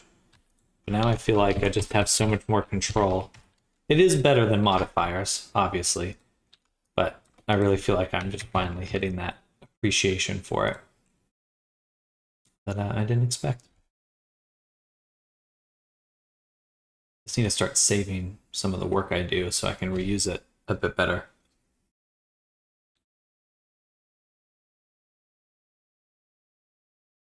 Assuming you're going to bake most of the things in normals, right? Correct. Because otherwise it'd be horrendously high poly. I'm curious how you're going to do it.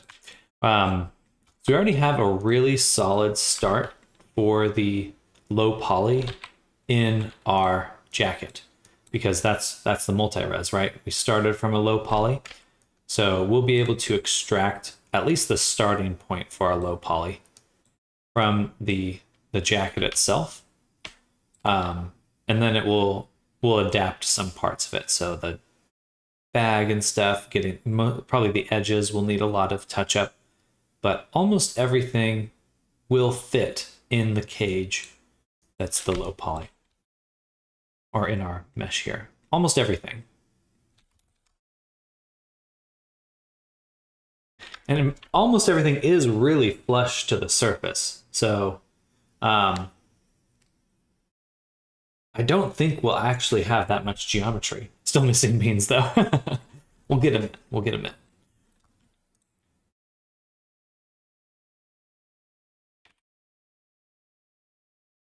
And now we're going to delete some geometry. This one. Once again, our selection for edge neighbor. We need the compare. If the is less than 2.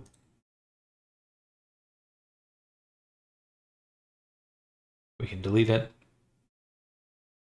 And then we also have the blur attribute, which lets us define a bit better how far in that range goes.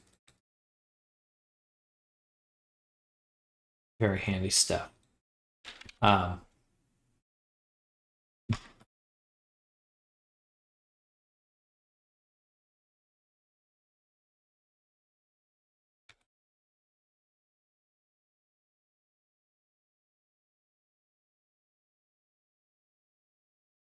Should be a little bit more circular than that.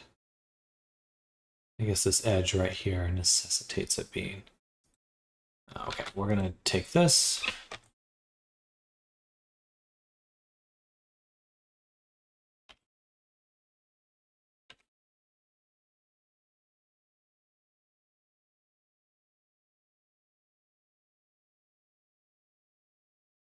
The reason I changed the geometry is so that when I delete the edges, we actually get a circle.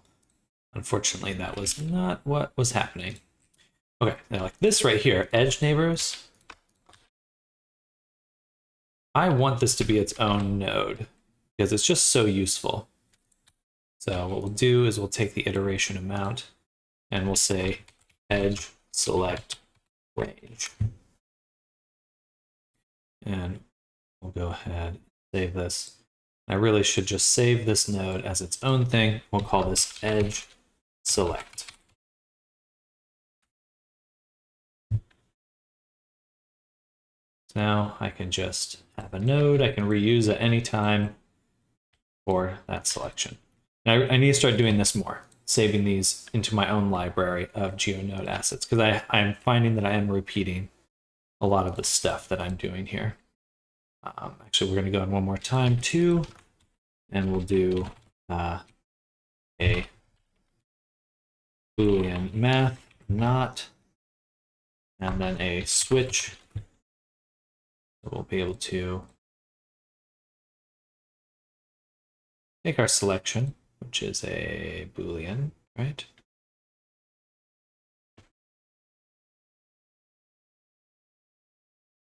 Yes, it is a Boolean. Now we put this here, and we put this here. So inverted here, off. And then we can take the switch, put it here, and we'll say invert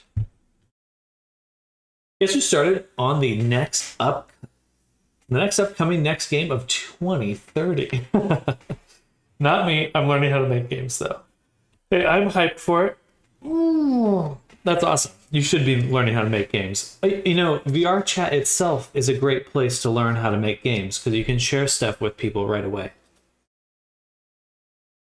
Great way to get feedback and test things kind of immediately. What I have right. I got something on my lip. What is that?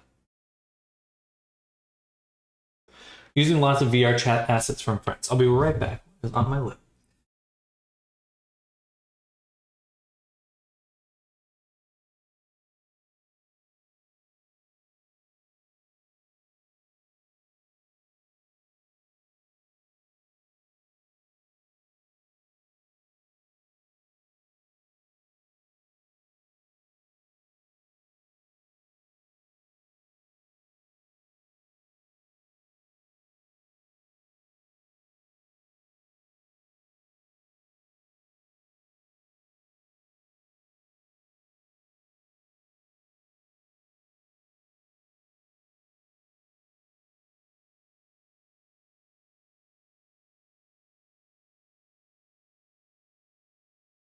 I'm back.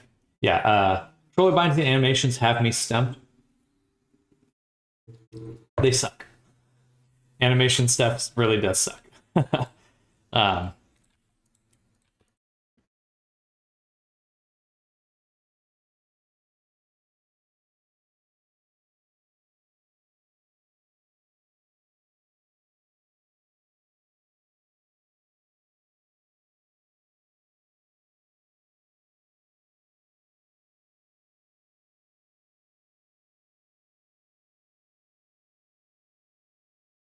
cool. This is awesome. Very powerful. Map my controller. They wanted animations. First thing they say is now open your controller script. I cried. There are some good, like, kind of prefab controllers, but if you are building it for VR chat,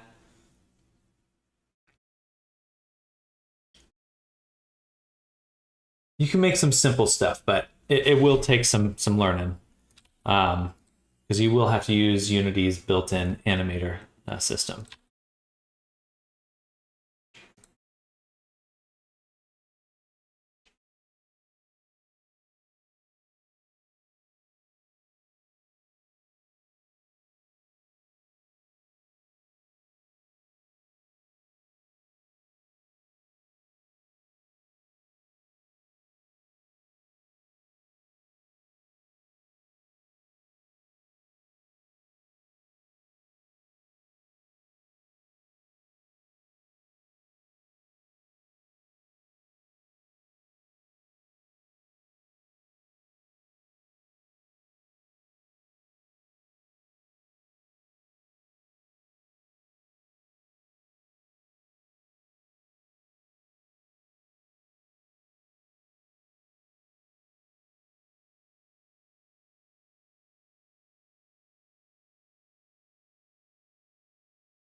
Cool.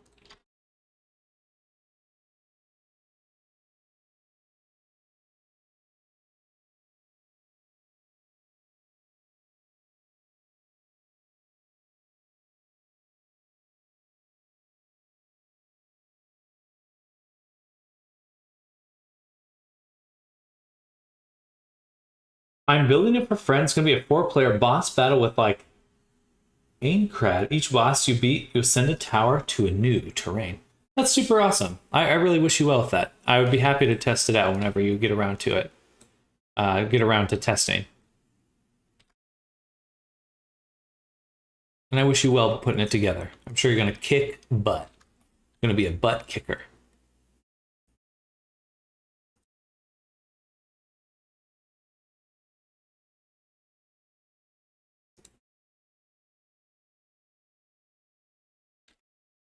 Add silly hazards that you can use to accidentally kill your friends.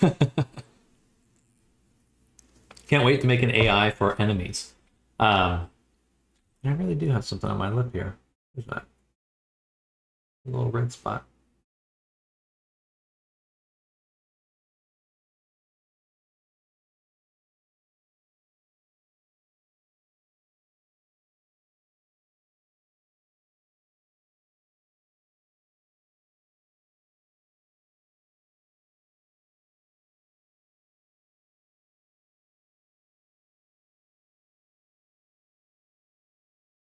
actually really pumped about this.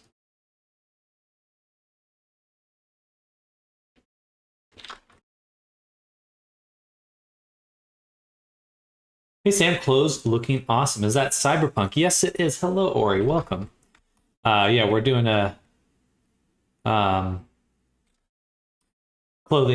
custom clothing for this avatar here, basing it off the jacket. We're getting pretty close to finished now. Still a lot more work to do, but we're getting there. We're getting there.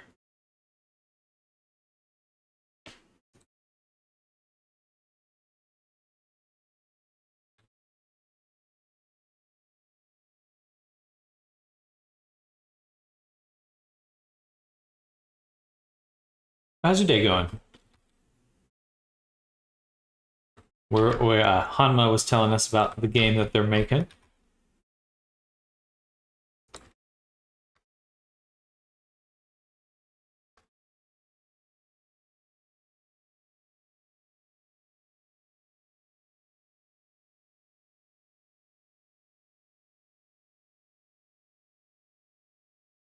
I really do want to see more games in VR chat and Resonite. I feel like it's very underutilized right now for that.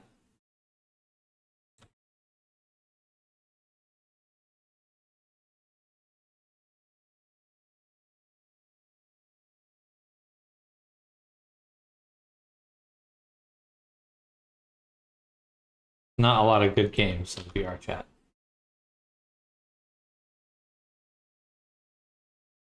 Not yet.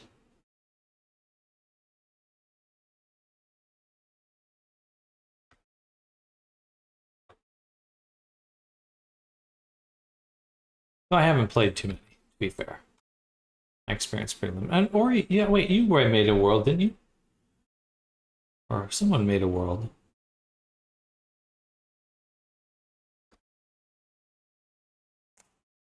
That sounds cool, but try to play with game mechanics. If players do well, they get rewarded. If not, they accidentally kill their friends. Think of it as lethal company hazards type. They're like that because most people make them quest compatible, and quest limitations really suck. Fair. That's the reason why we don't see that many games. Let's try getting that. I've done a ton of game dev in Unity. I really want to see what I'm capable of with VRC Worlds.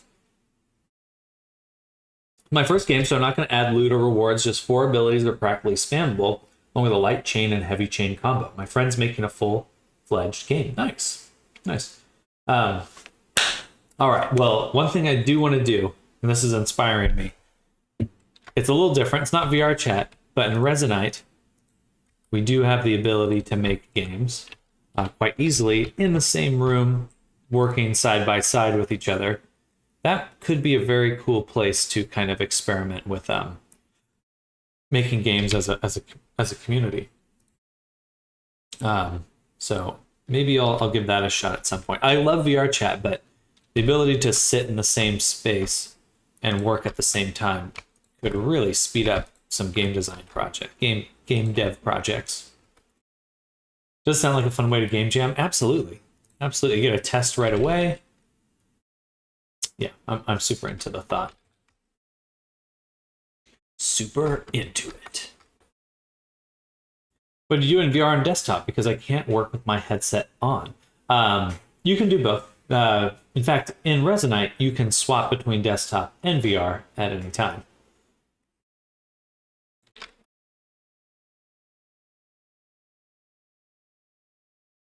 All right, let's start the let's begin. We're gonna start our low poly now. I think we're at a good spot for it.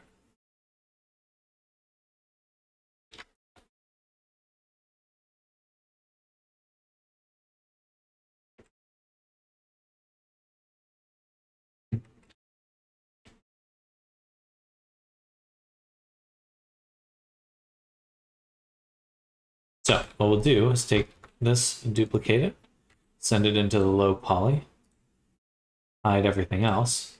Resonite is basically Neos VR done right. Exactly. AKA no no NFTs, as it should be.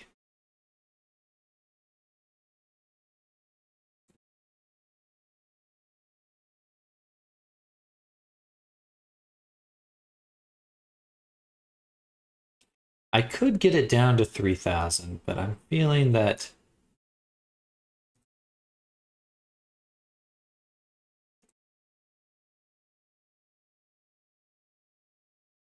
this is the right amount.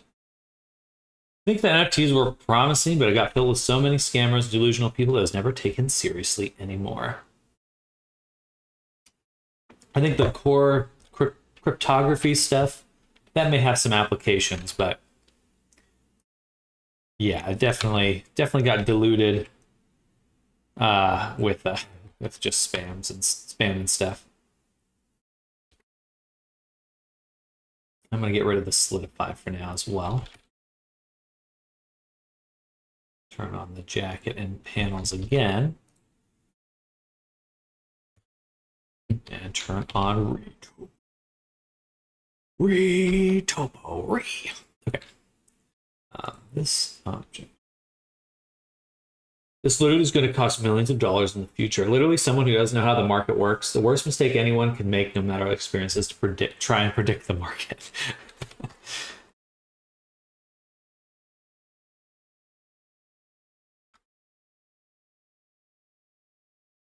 Before I added fluff to my model, my try count was around 30k, but after hair, fluff, hoodie, accessories, now up to 103k and getting warnings.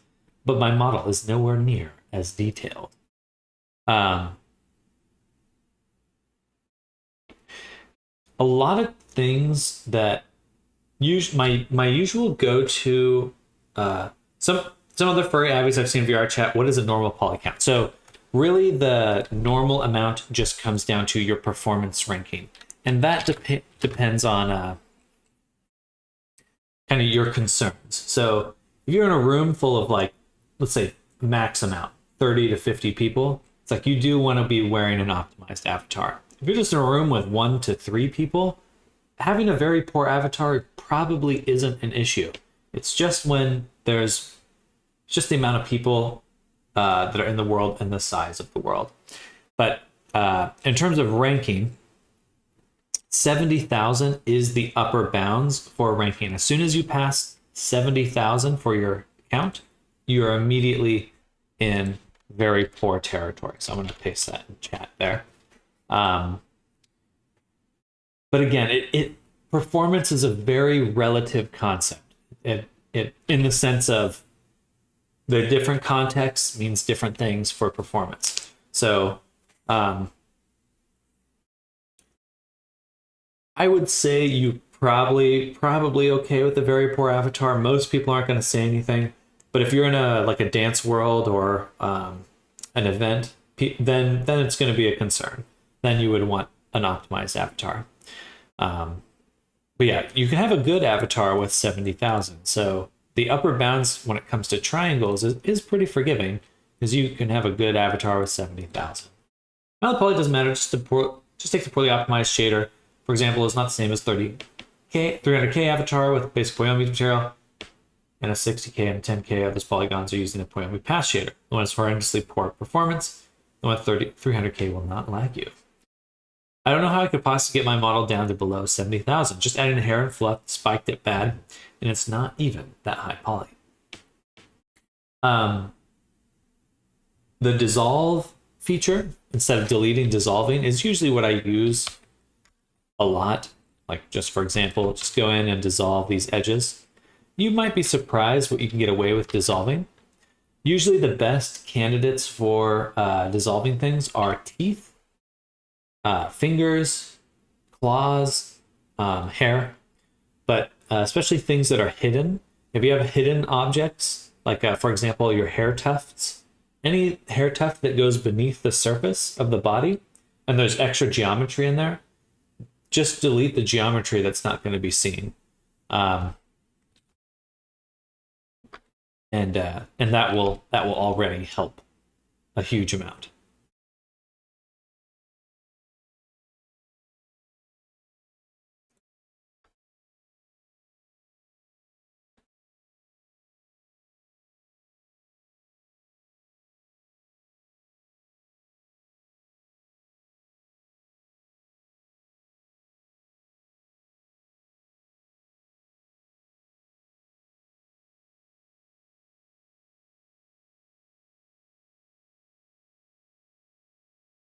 going to go into sculpt mode so I can actually move this geometry up here. So I want to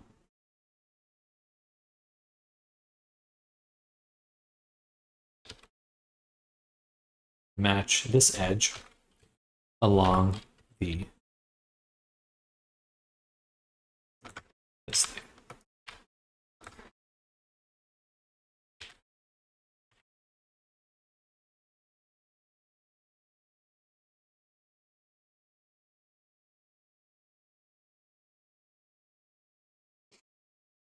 Non-Euclidean order, hello. So don't worry as much about poly count and dissolve in areas that don't deform. It just depends on just your main concern is if you're doing a client commission, then you really do want to focus on performance because you don't know what they're going to do with it. You don't know what their use case is. Sorry, Ori here. I just switched to Twitch. Gotcha. When it comes to your own avatars, if you're really only ever hanging out with 3 to 4 people or like a small group of people, probably not a big issue. And generally, this is, you know, the average avatar in VR chat is probably poorly optimized. That's not a state. I'm not trying to judge saying that. That is just kind of what it is. It's like usually most avatars in game are very poorly optimized. So you're probably fine. Most people don't care, but you could encounter people that would be upset with you wearing a very poor Abby.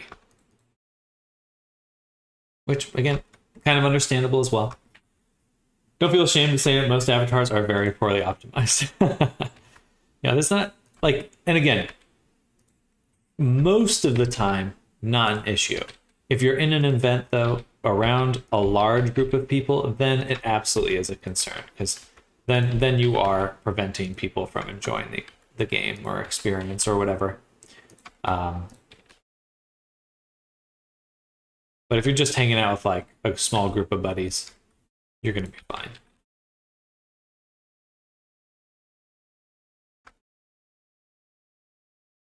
But you might be surprised with what you can get away with in terms of dissolving and optimizing. You could probably get rid of more than you think. And the avatar will overall look the same, especially with like a toon style shading. Odds are it's going to look pretty similar to your current version.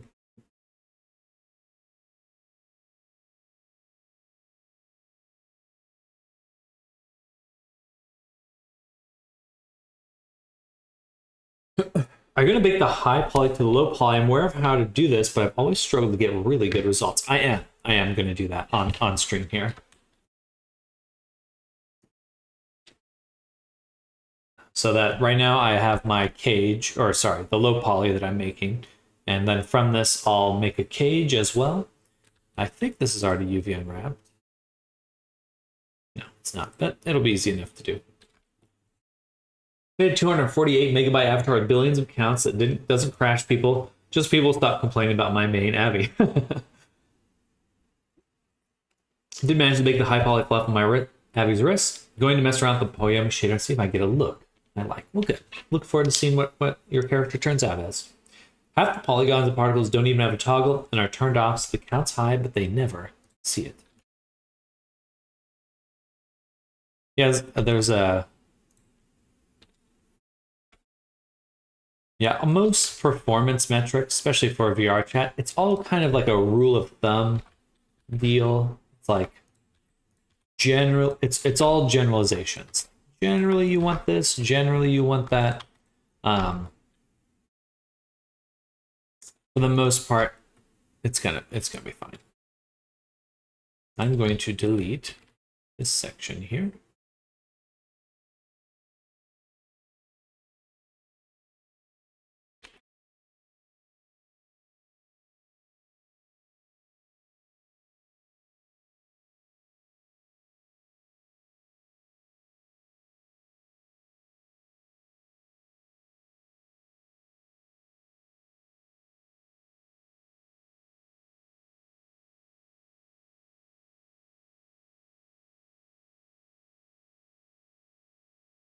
I did not need to delete this section right here.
Remember, you're the main character of VR chat. They don't like it, make it cooler until they have to like it. Never back down, never what? Never what? Never huh? Oh. Never huh?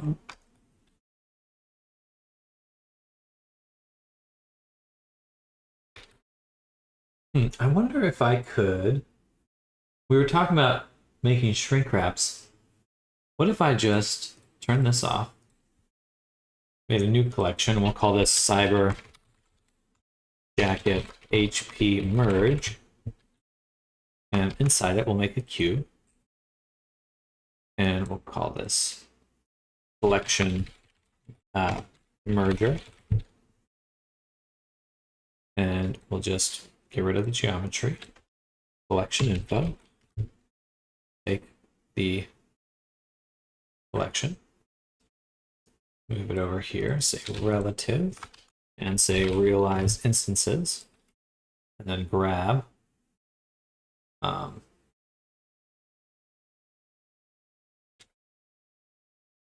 guess we might need multiple.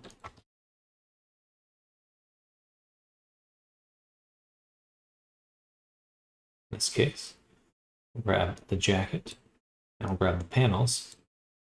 And then I can do this, and then target this with a shrink wrap onto this one. Hey, that works. Nice. Easy. Our geometry nodes, y'all. Me looking for a movie in the store, the cashier trying to not roll me. Gonna give you up. Ooh.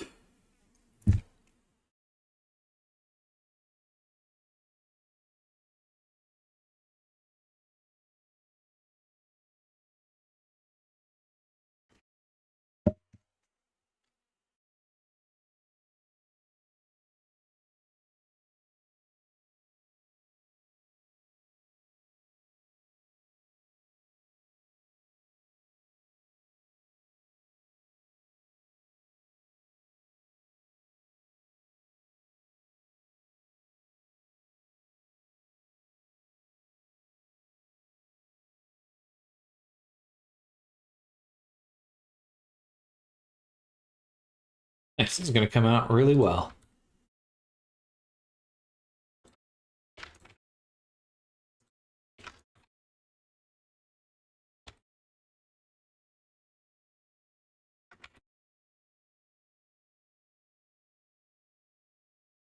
I think we'll have to delete this whole section here that's hidden by the pocket.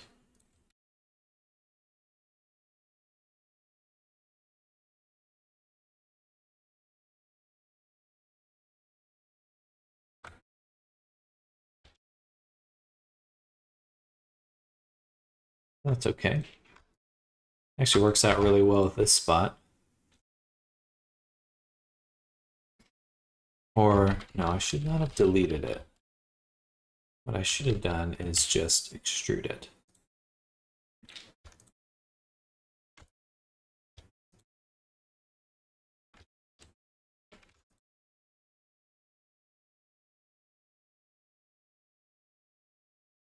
spot here still needs some work.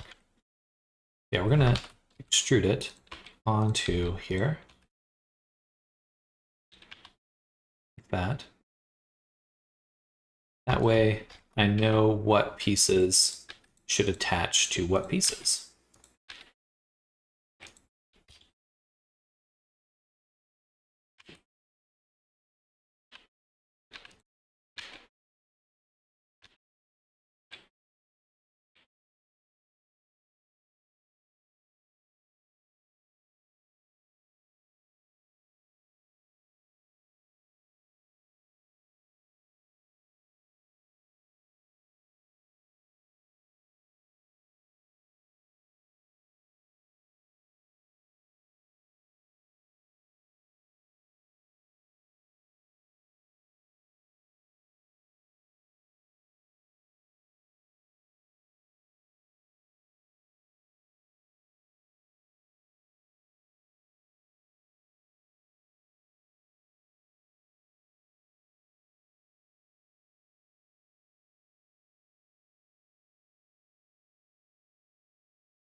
Beautiful.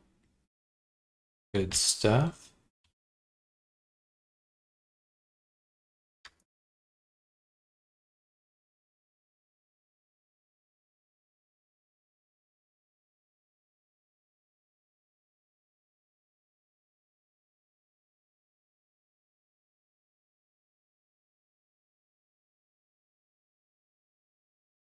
You should triangulate this one right here though, just because it's gonna be so bent.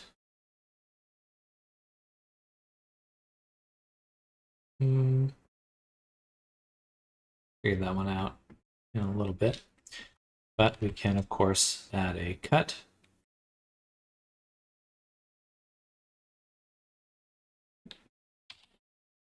And we're just going to kind of even that out a little. Looking good, though. Very good. I think that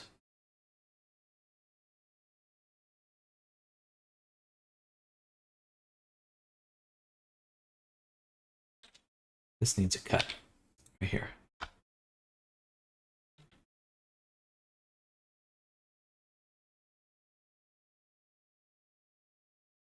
And actually, I will move the triangle to here.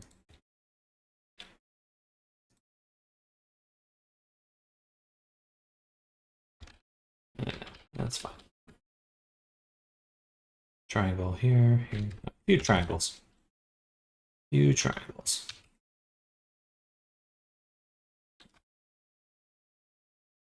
I'm going to duplicate my shrink wrap and apply it. So we'll apply that. One.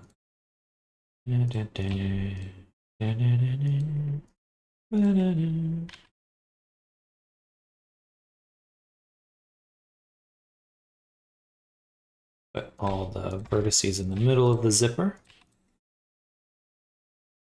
Beautiful.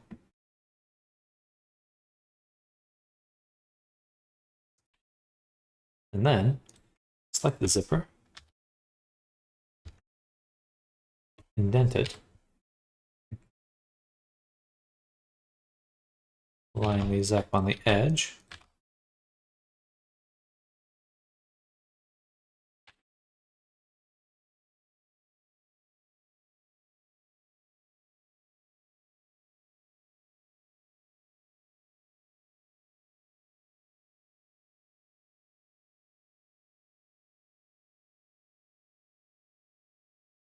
Got Christmas music stuck in my head.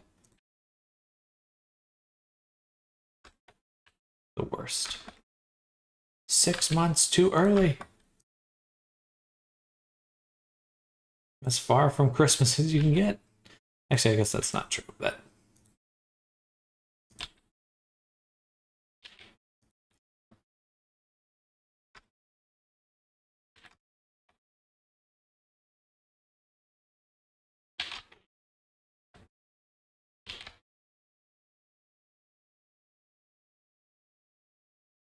Gorgeous. Little sharp right there.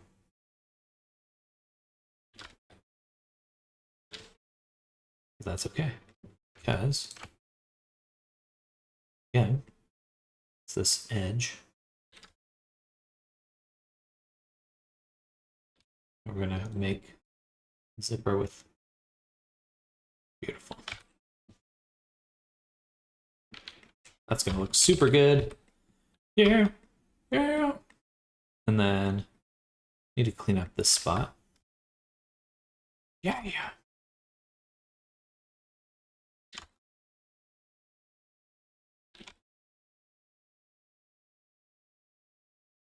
Would be nice to have this right along the boundary. So deformation of the UVs is minimal.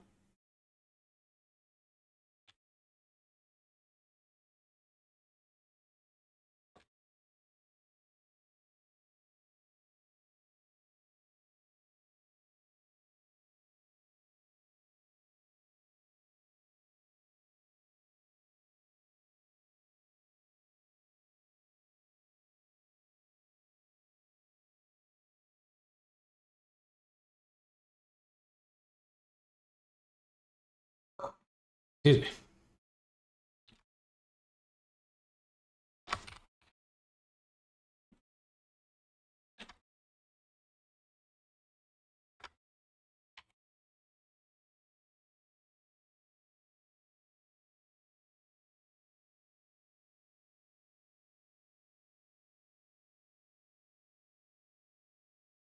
Hmm.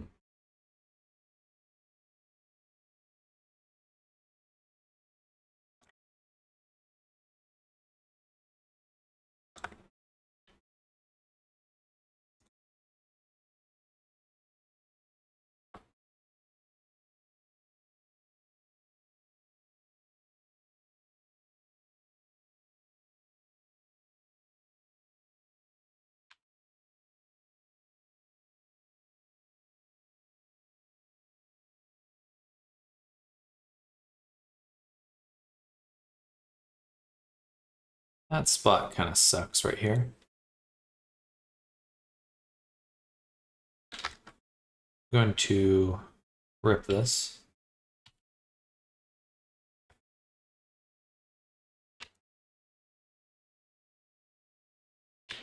Do a bit of that, just a little switch up.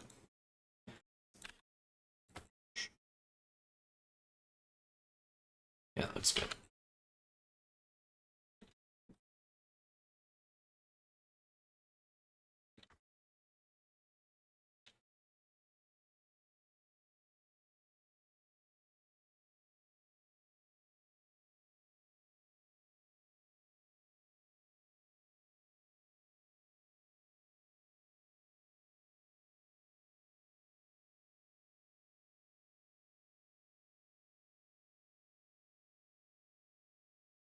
Hmm. Do a few pieces at a time or fix here.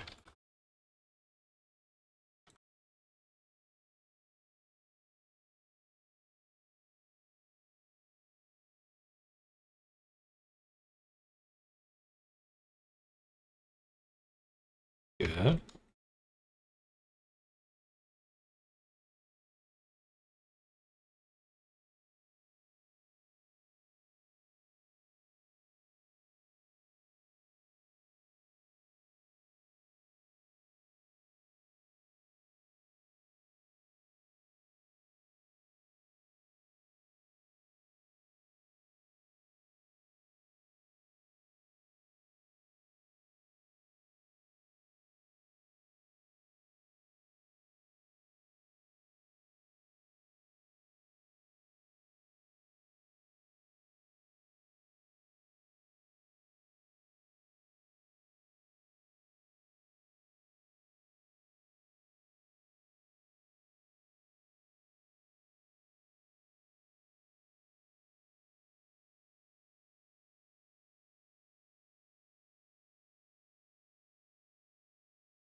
A lot of times I'll dissolve when I'm retopologizing because it'll just be easier to bring it back later. Right here. I just want to get this border correct. I don't have to worry about trying to fill in the middle properly. So I'm just gonna dissolve what I don't want to work with, and with a little edge loop and a shrink wrap modifier, pretty easy to bring back.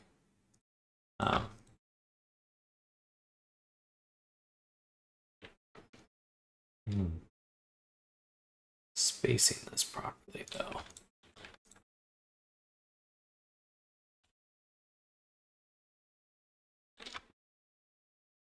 That's actually not bad.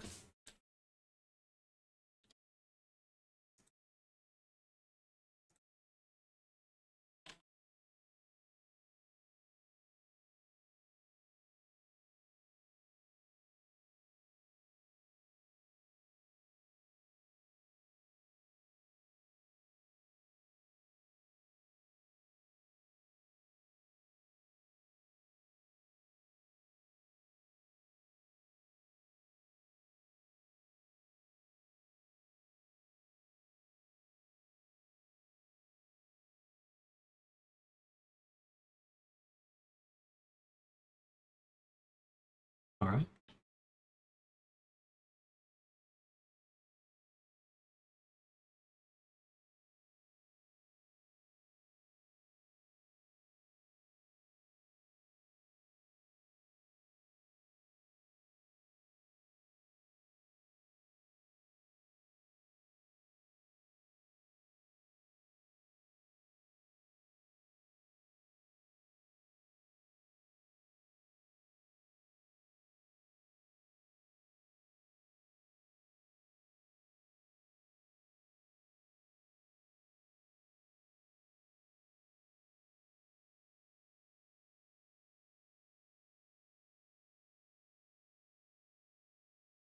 Keep it on this border, and we'll use something else to fill in the thickness.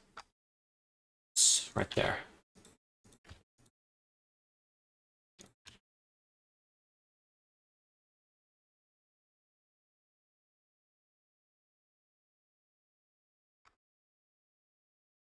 Beautiful. Okay.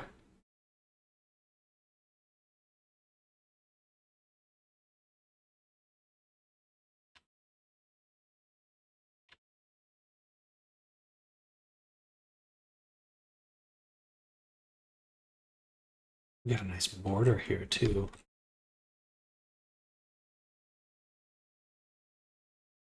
That could be worth editing to give it some thickness.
All right. Still got way too much stuff going under here. Way too much. But I do know that I'll need to connect these. I will go ahead and do that.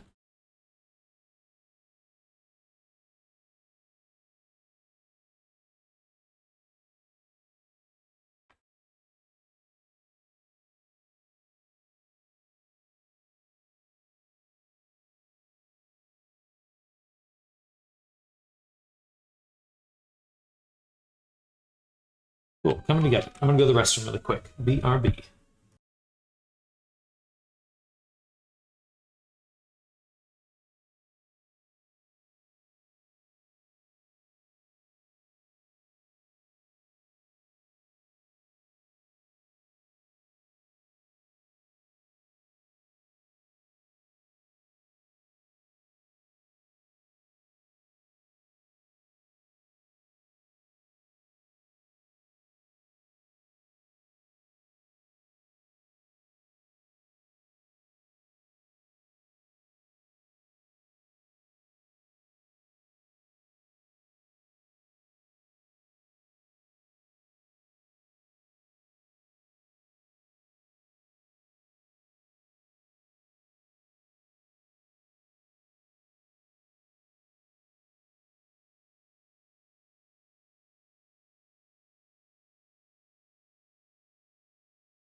We're back.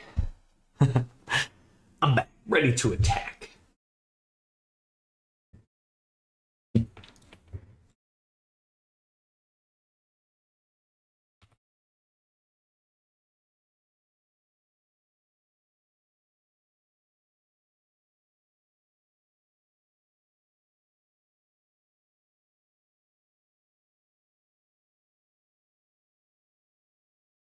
Excuse me.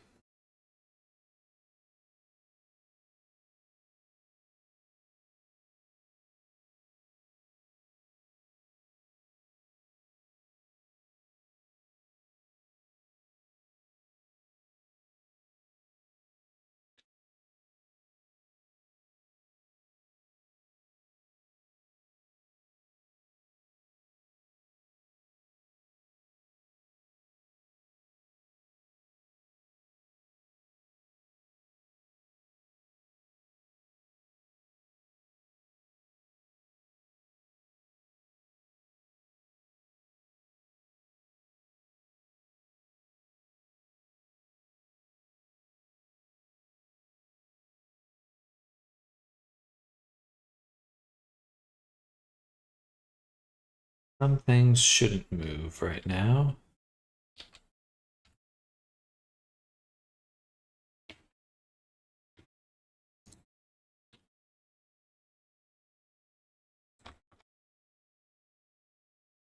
Or some parts of the mesh shouldn't move.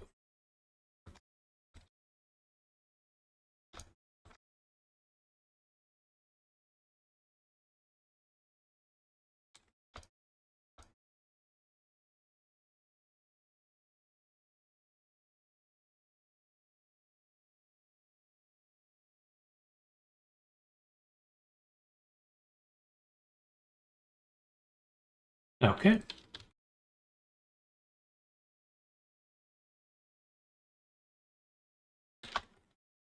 Now this let's go back to the original here.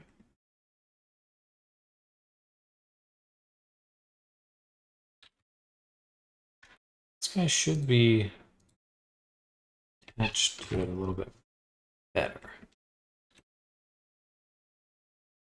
I think I'd rather shrink wrap and then just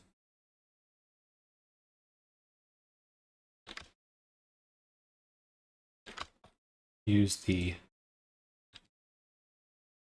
scaling to make up for it.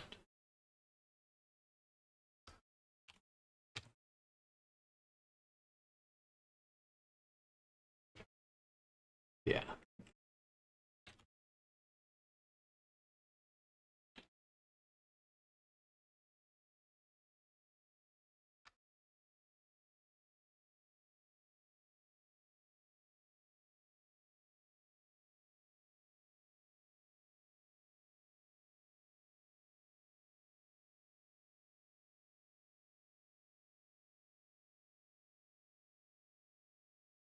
Oh.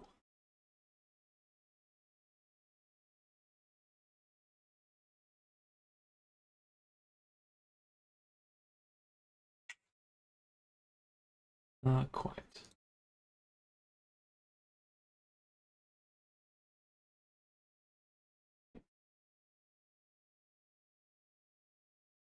It's a shrink wrap above surface. It is.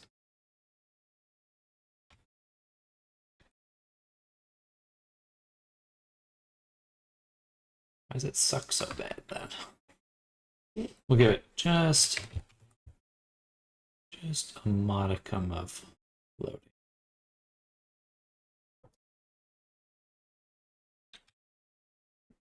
Not as much as we were seeing before.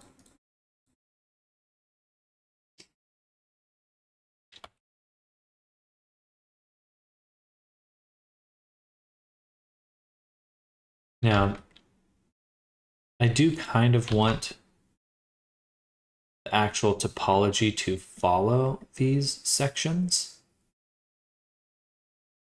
but I don't need it to. I really don't need it to. It does just introduce a lot of difficulty, so I think I'll pass on that.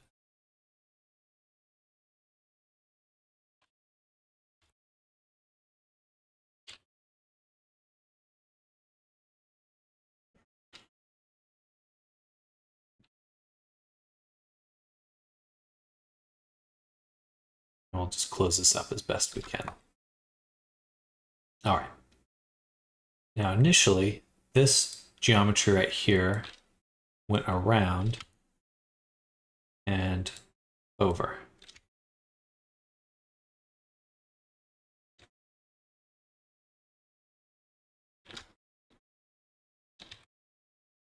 There's a lot of geometry now there. Maybe I can just dissolve some of this.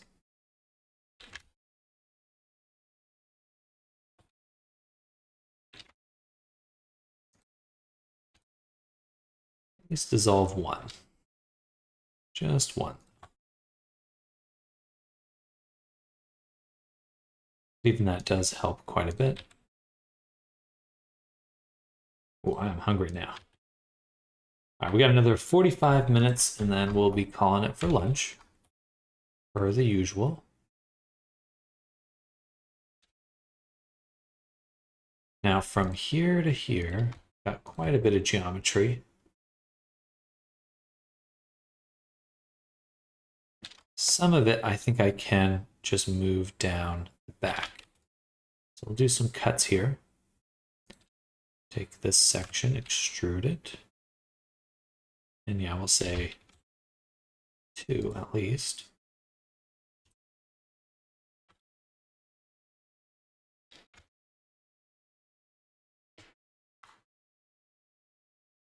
Ah.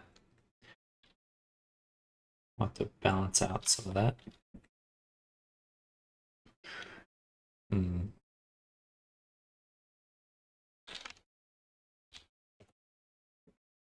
Either way, we need to move this over. Let's figure out what we're going to do with this little guy. This little guy. These obviously should go over here.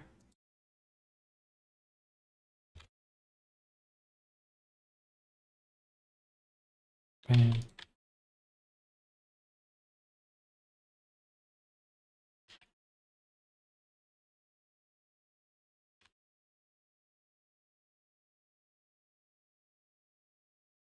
Another functionality for my RESO Unity Toolkit add-on, search animations by blend shape name. Think of manually searching for animations that affect that specific blend shape. Yeah, Unity's whole animation system is just actually garbage. Shit, I just spilled my coffee.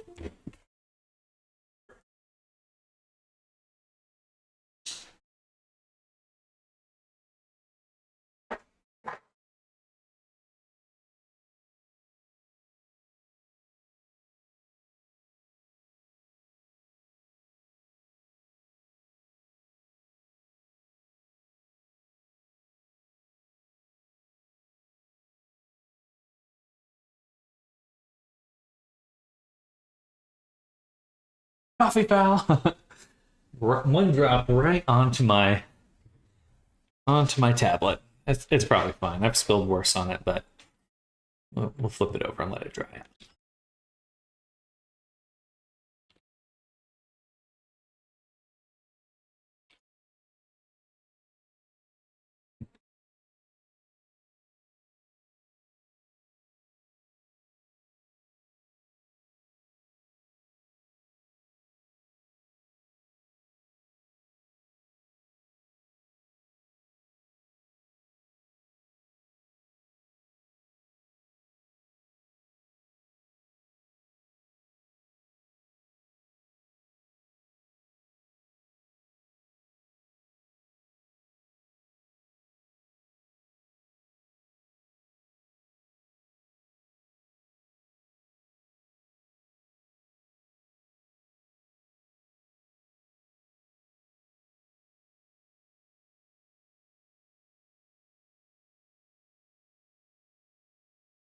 I'm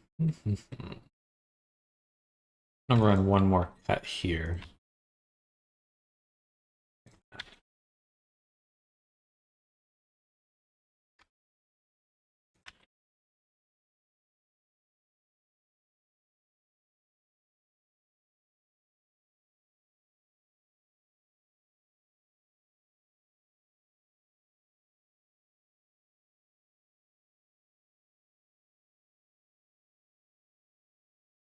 1, 2, 3, 4, 5.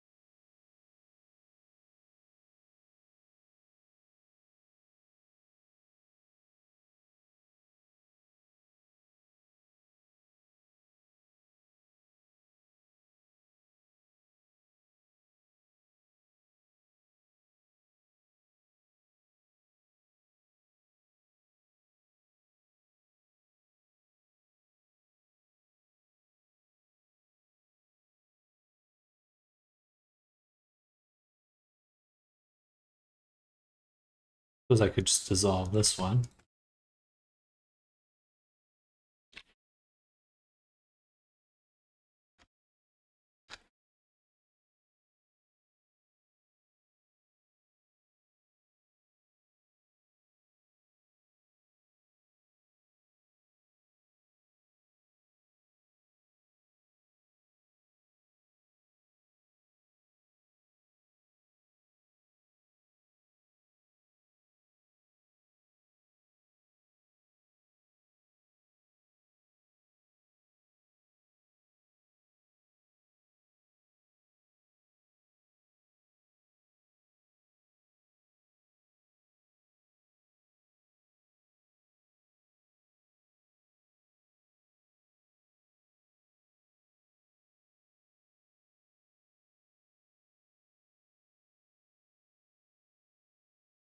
Hmm.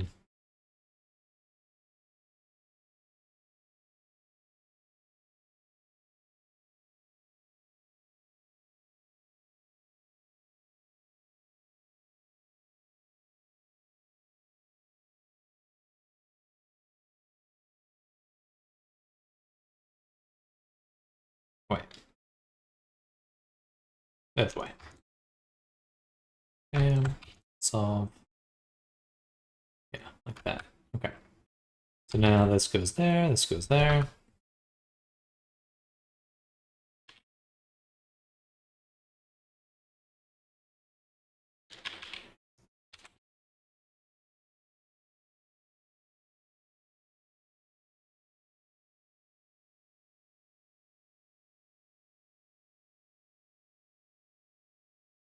Good stuff.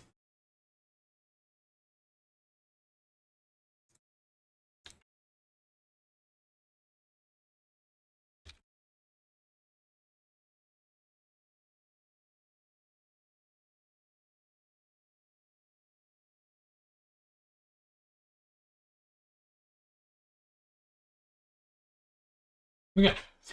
Another functionality given how horrendous it is to navigate through an animator to find animation. Search parameter related animations and transitions in Animator Controller.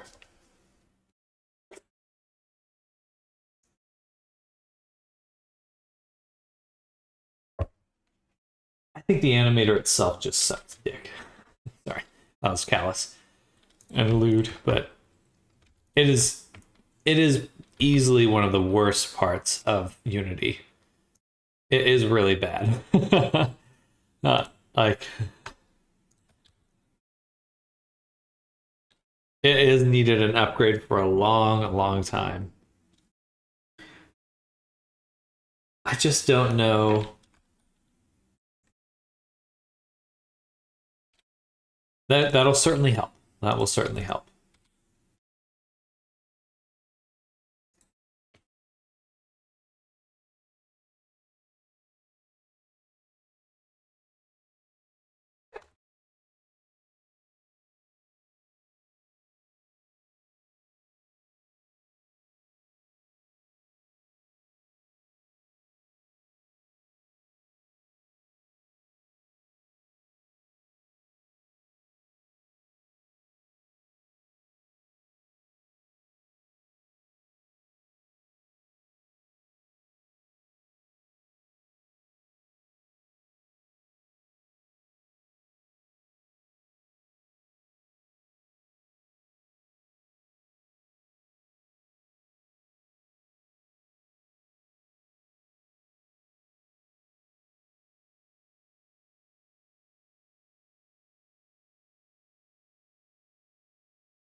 But I'm interested to see what the result will be, because yeah, you know, I know you're looking for work and commissions, but if you genuinely start making like VR chat related add-ons that just are built for speeding up VR chat, you'll very quickly find a market for yourself. I would say that that's probably much more in demand than you may think, and I'm sure you're feeling that a little bit more after the feedback you got from the your other add-on.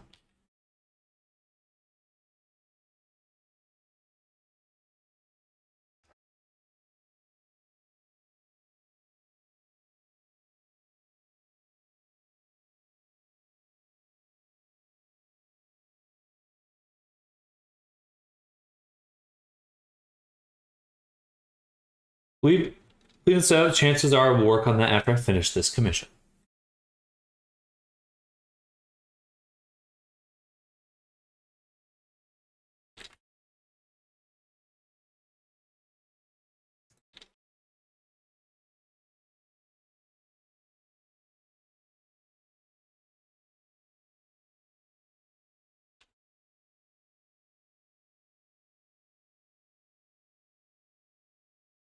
And plus, the market for Blender add-ons too. I mean, heck, even just Unity add-ons is pretty big. It's pretty big.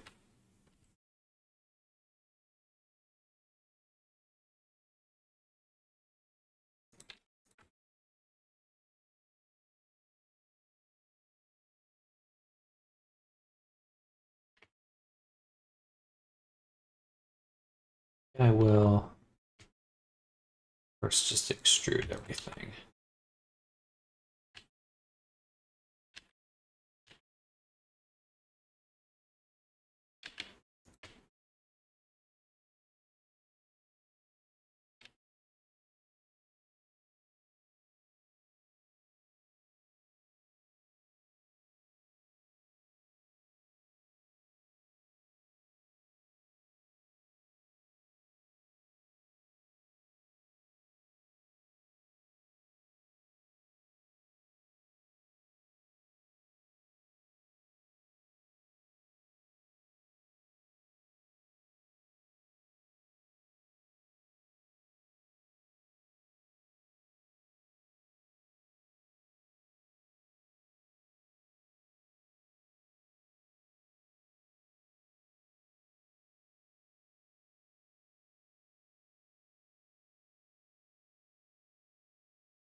Something like that. Now, how to close this up is the real question.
Kind of got that closed in.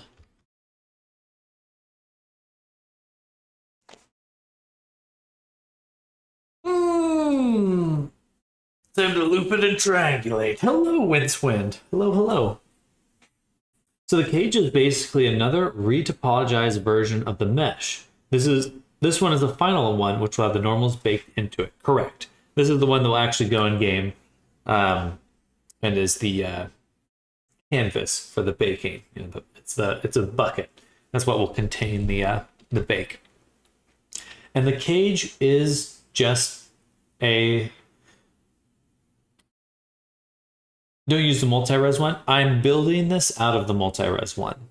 The multi-res is very useful because I can make a low poly object that matches my sculpt, and it gives me a very good starting point for retopology. But the multi-res, unless you're doing a film workflow, most likely the multi-res will be completely gone before you bring it into the game.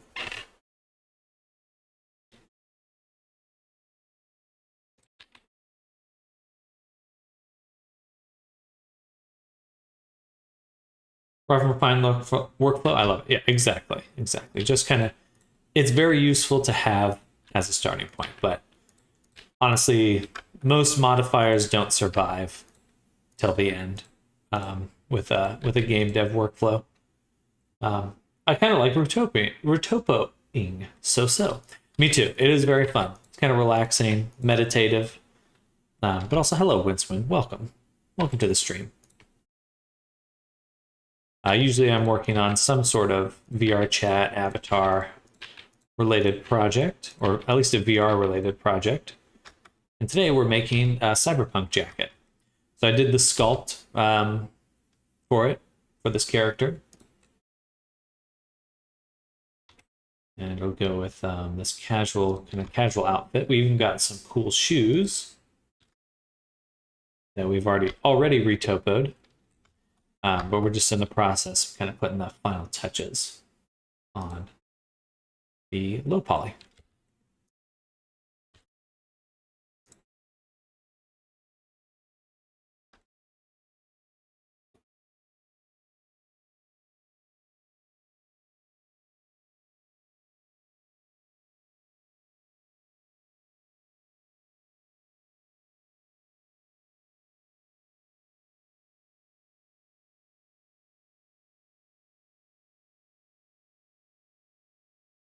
How to connect this one though?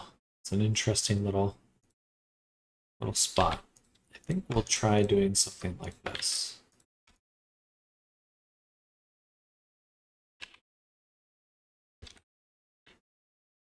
Trying to get myself through a retopo on my Cobalt base model, but I'm always second guessing myself and spend way too much time trying to make things perfect. I think for a lot of hard surface objects now, I would just rather have a second mesh island. I would prefer the simplicity of having more mesh islands than than trying to get and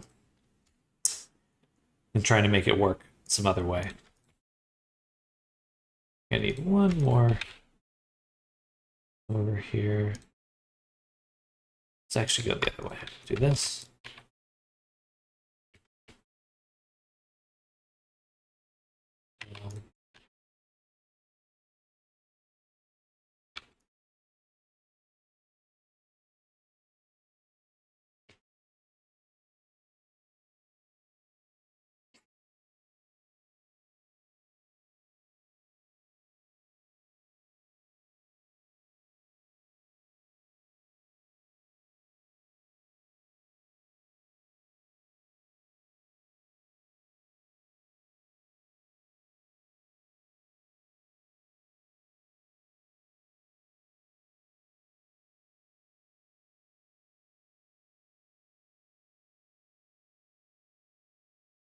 All right, that works pretty well.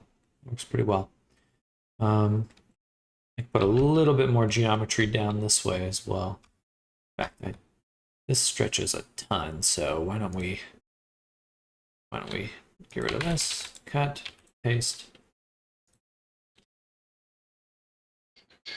I've seen your streams and also YouTube vids. Well, good. I'm glad to hear that. Appreciate you coming out here and checking out the stream directly. Hopefully my videos have helped. A little bit of smoothing, absolutely.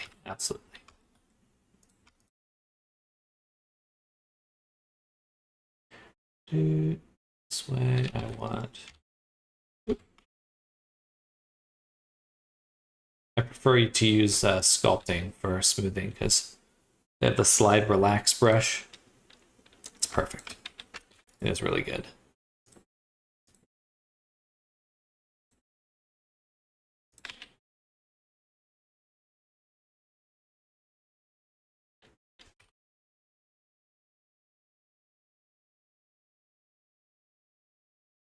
Guess we'll just get rid of this one again. It's a little stretch there. Guess I could just run another cut here. Wait, this is a 5. Ah, gotcha. So this should have a cut here. And we can do that. All right, pretty good. Duplicate my shrink wrap, apply that. And all right. Now we can focus on sculpting. These are slide relax. To make sure we're not pulling it away from the face sets.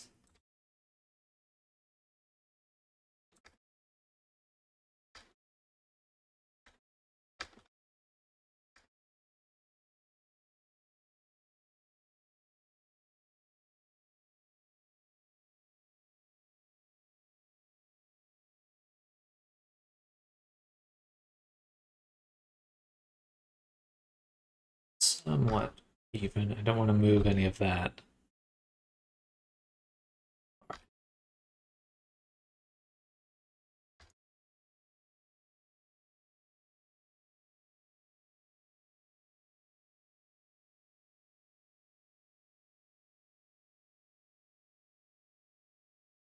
It's gonna be horrible. I'm gonna test my client's avatar in VR chat.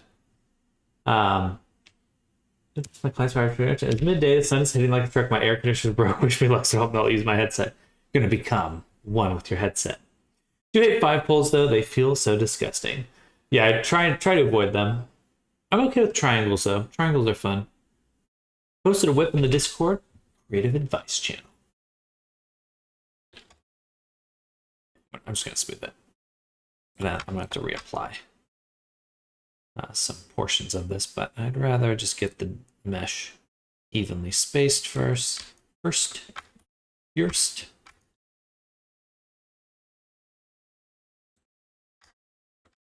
There we go. Right, that's one of my triangles. I think I'll just collapse these actually.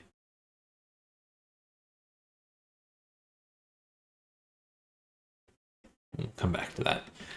It's a little rough there. And then smooth this.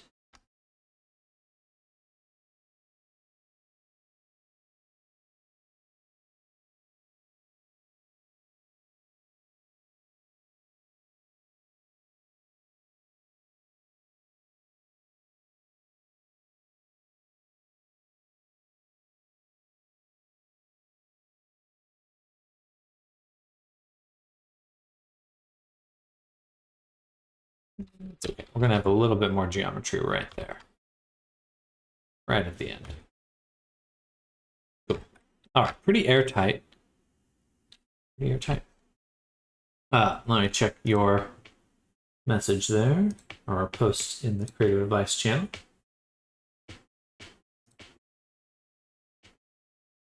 Alright, looking very good.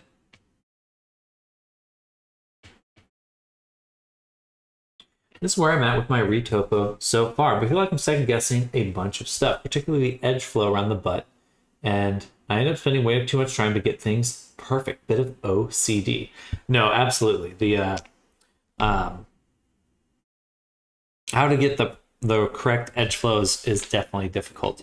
But I would go back to kind of what we discussed on the first day of class with modeling, which is just to make a box. Like imagine your character,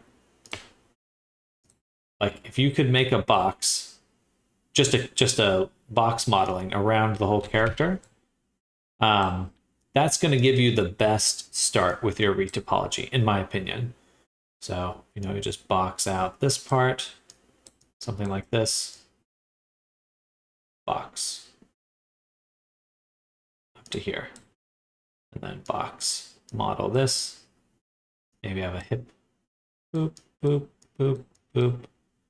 And that's really going to give you your topology you actually need. But if you can just imagine it as a box, then you know you're getting the right topology because of the nice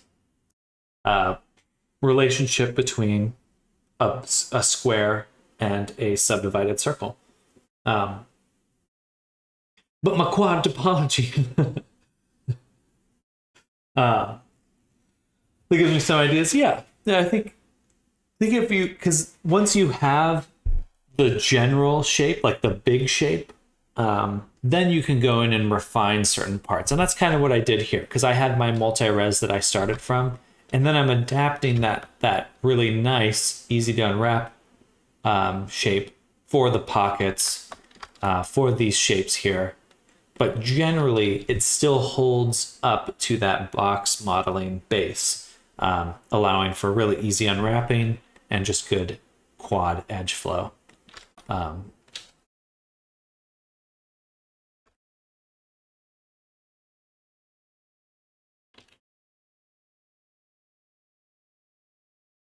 No, I want this to follow. It's right here.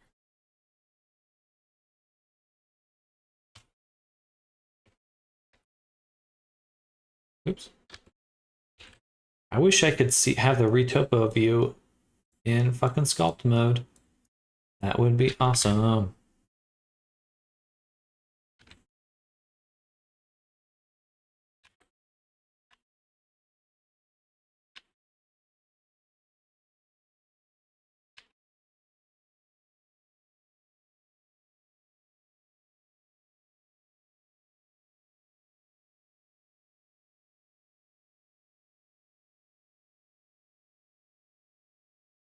Enable wireframe and viewport overlays. Very true. Very true. Kind of a middle ground.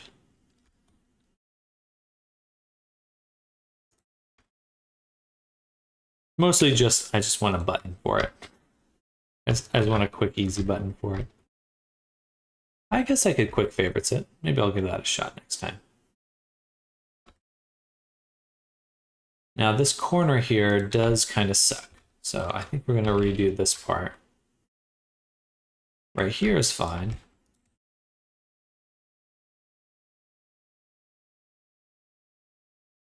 This part's fine.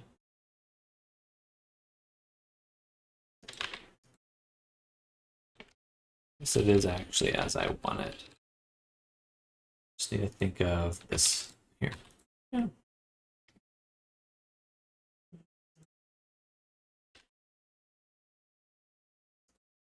Yeah. That should work. Okay.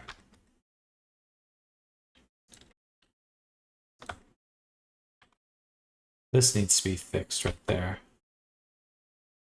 This is the way. Since people draw their topology over their sculpts mesh as to how they will retopo it. Done that very useful.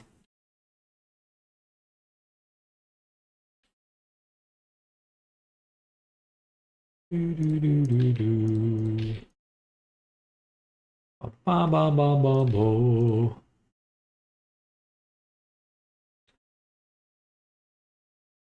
All right, feeling pretty good about this. I think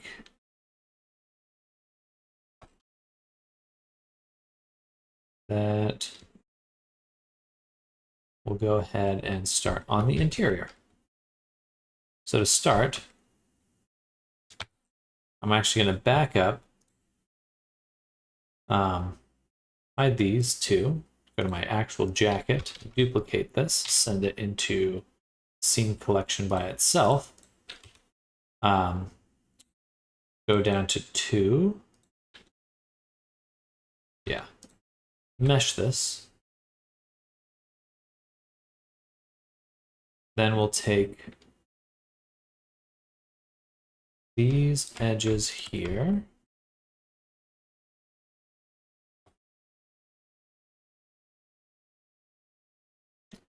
Yeah. Rip them.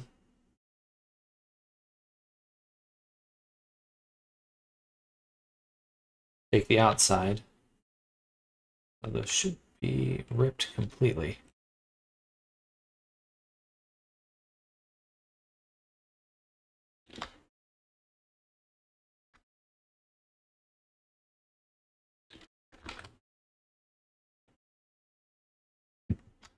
Should not be attached anymore. Guess it's still attached on something. Let's do mark seam. Where is it still connected? Actually, I have a better way to do this. I can just grab this edge here and delete it. Now they should be two. What? Where are they still connected? They are not connected anymore. Oh no, I'm a moron. It's this section right here. There we go. Maybe. What?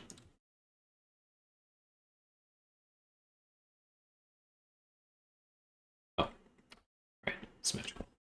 I'm not in mirror mode. Not in a mirror mode. There we go. And then we'll take this. Delete.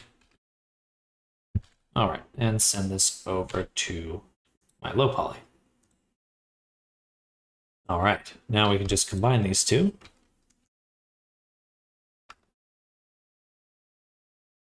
There we go.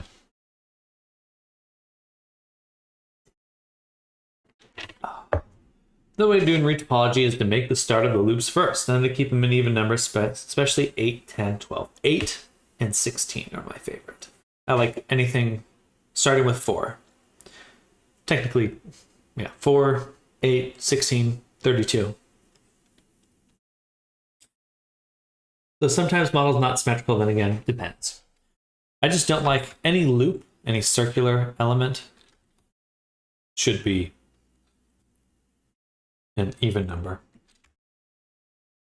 On both, should have the same amount. If you imagine it as a square, it'd be the same.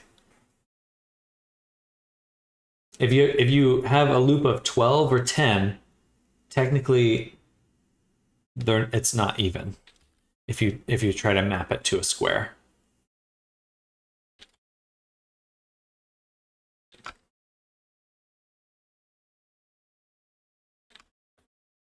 Do I need the inside of the arm? Probably not. Probably not. Yeah, for this character, no. So we'll delete that part.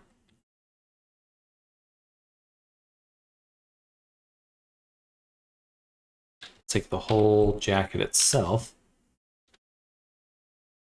I'm just going to Alt S to try to get it on the outside of the surface. See a little bit of clipping there. All right, good stuff. Now we'll just try to connect it. So from here to here, I don't think these are an even count. Nope. These are.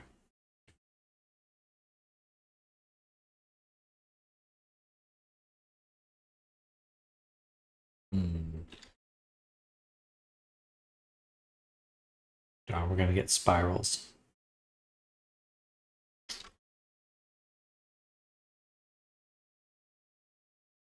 A little sad, but we will get some spirals here. Okay, so let's make what we can match up well. Did do a dissolve there last time, so bring that back.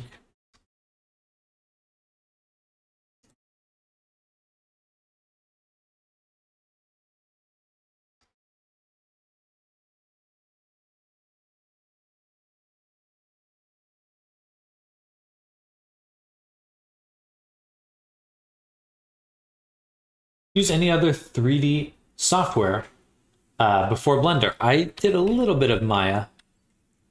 I do prefer Blender though. I just found Maya kind of unintuitive.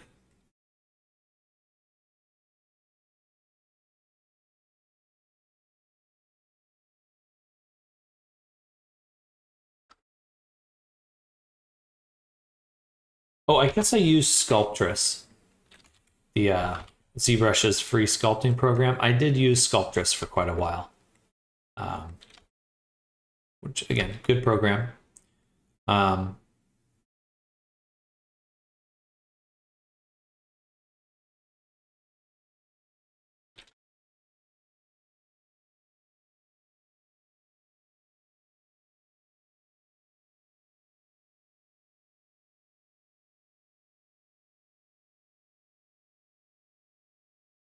I'm going to delete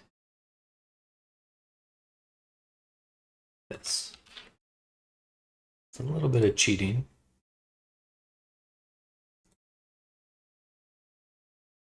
I don't care. I'm a cheater.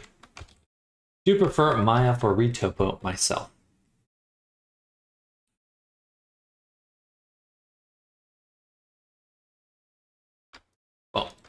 Well, I haven't spent enough time with it to really give it a fair comparison.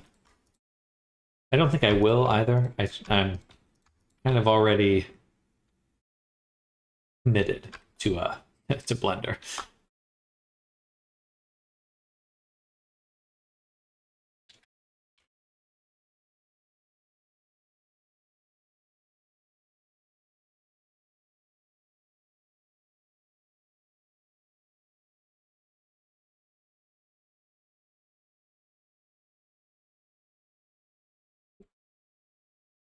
Did not work. But we're pretty close. Maybe I just need this. I did, yeah. Okay, perfect.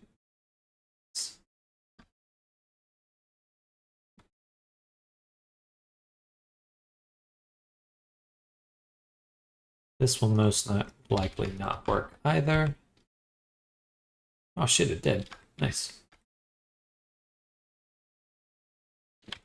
Sort of. A little uneven.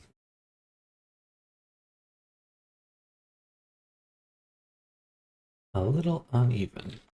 But overall, pretty good.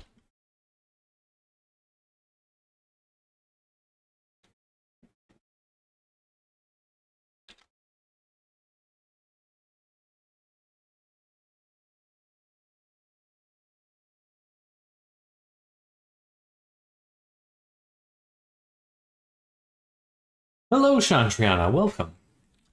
Yes, indeed. Clothes modeling for the win.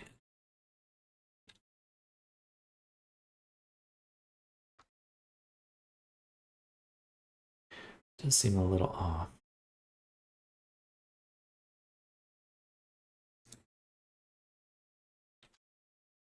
Or no, I've just adjusted the edges a little bit.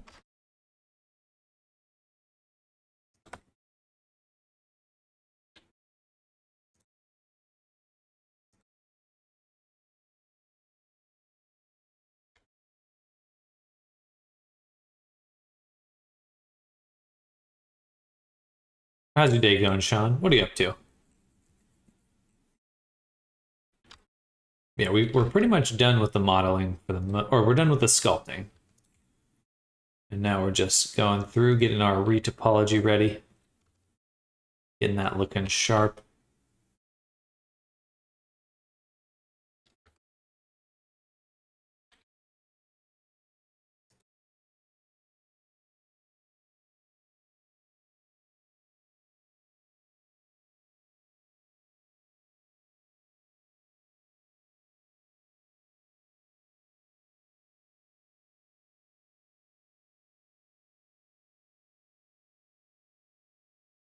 PC crashed the last 2 days, didn't sleep fixing it. That sucks.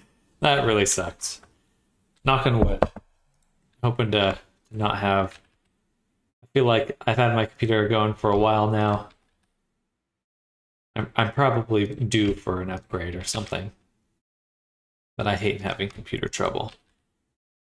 So hopefully the trouble is over for you. Oh no. Oh no. That is not a grid fill.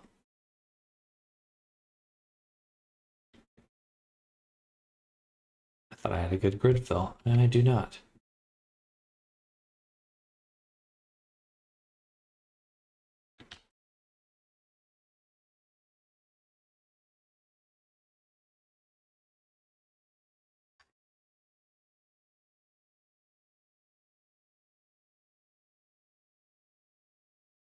Oh no.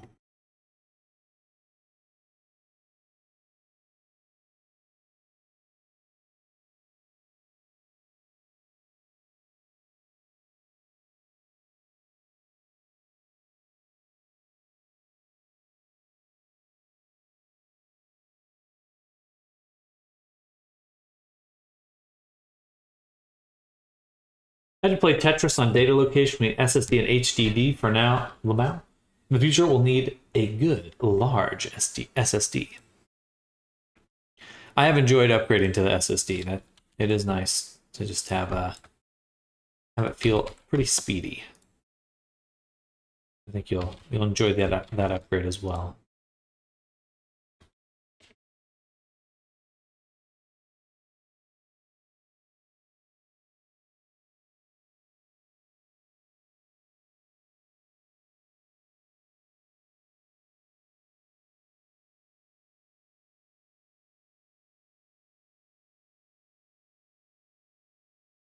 Very uneven. Right.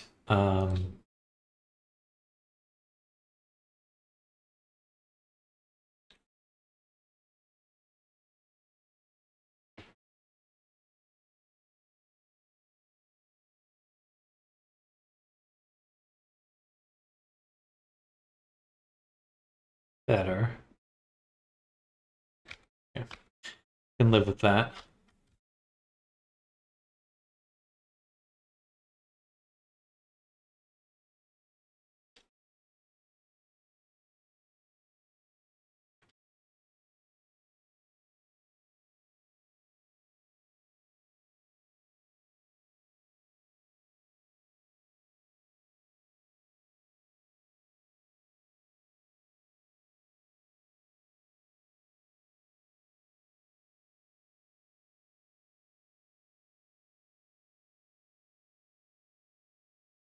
What did I select here?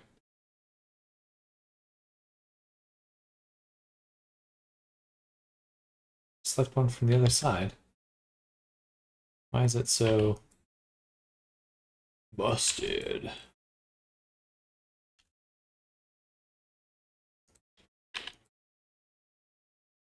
Oh, I see. Okay. I see. No, I don't. Why is it still... Look at pulled geometry from elsewhere. Must be that they're too close together.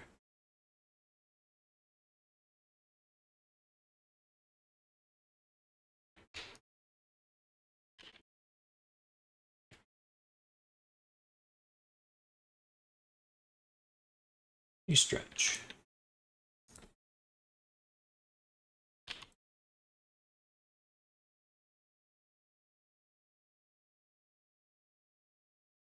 There we go.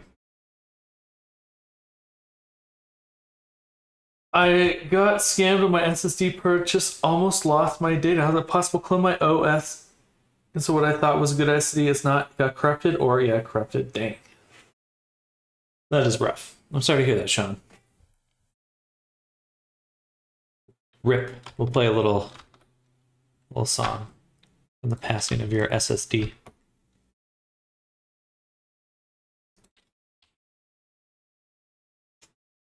A little ditty.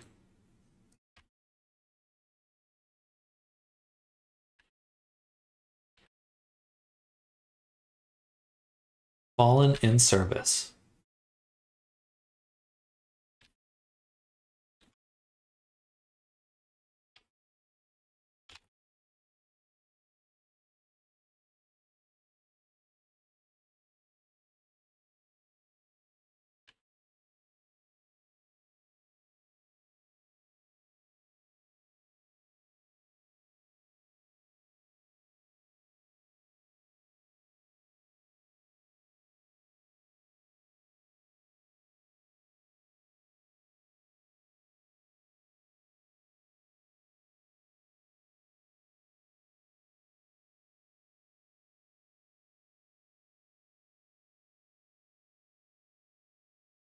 Gorgeous. Gorgeous. Gorgeous. I'm going to take this section here.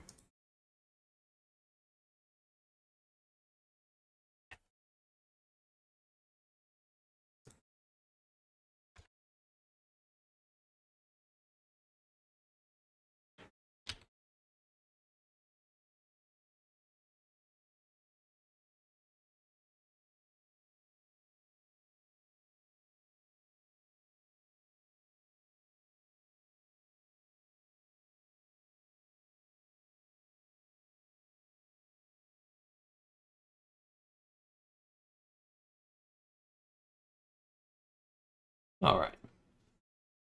Pretty messy in here. But we should be able to apply this. And smooth this out. It's still a little, something's breaking right here or got pulled somewhere.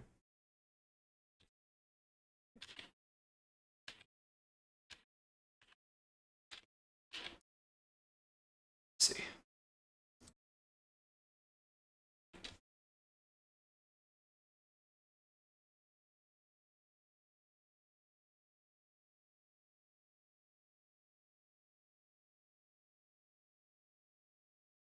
How many triangles does a VR chat allow in a single Avi?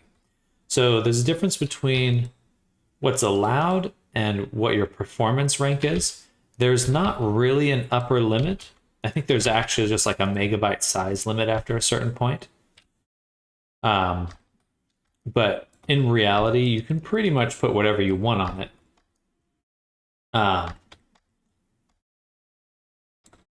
So in terms of limits, there's not like an upper limit, but you can get ranked differently depending on your avatar's performance. So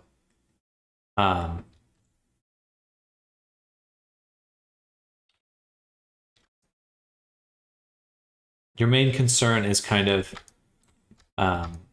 looking at this document here, the performance ranking system. HHD was dying, so I need that SSD. Sad purchase. No.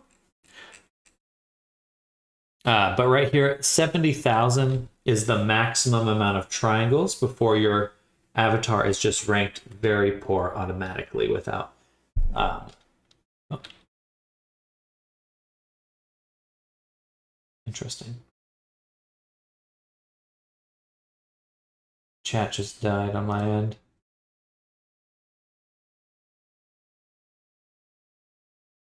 Am I still streaming? I think Restream just lost my account connection. Let me switch over to Twitch really quick. I will need to end in just a moment anyway, so perhaps this is good timing, but...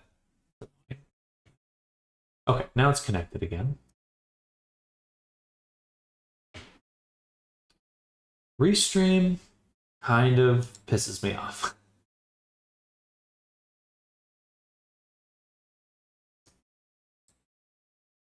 There we go. Okay, I lost my chat. So, sorry, I may have missed some questions there. What's your average avatar quality? I try to shoot for medium. I think that's a good balance. Unless there's a request for more or less, medium's pretty good. Could be improved, but generally right in a good spot.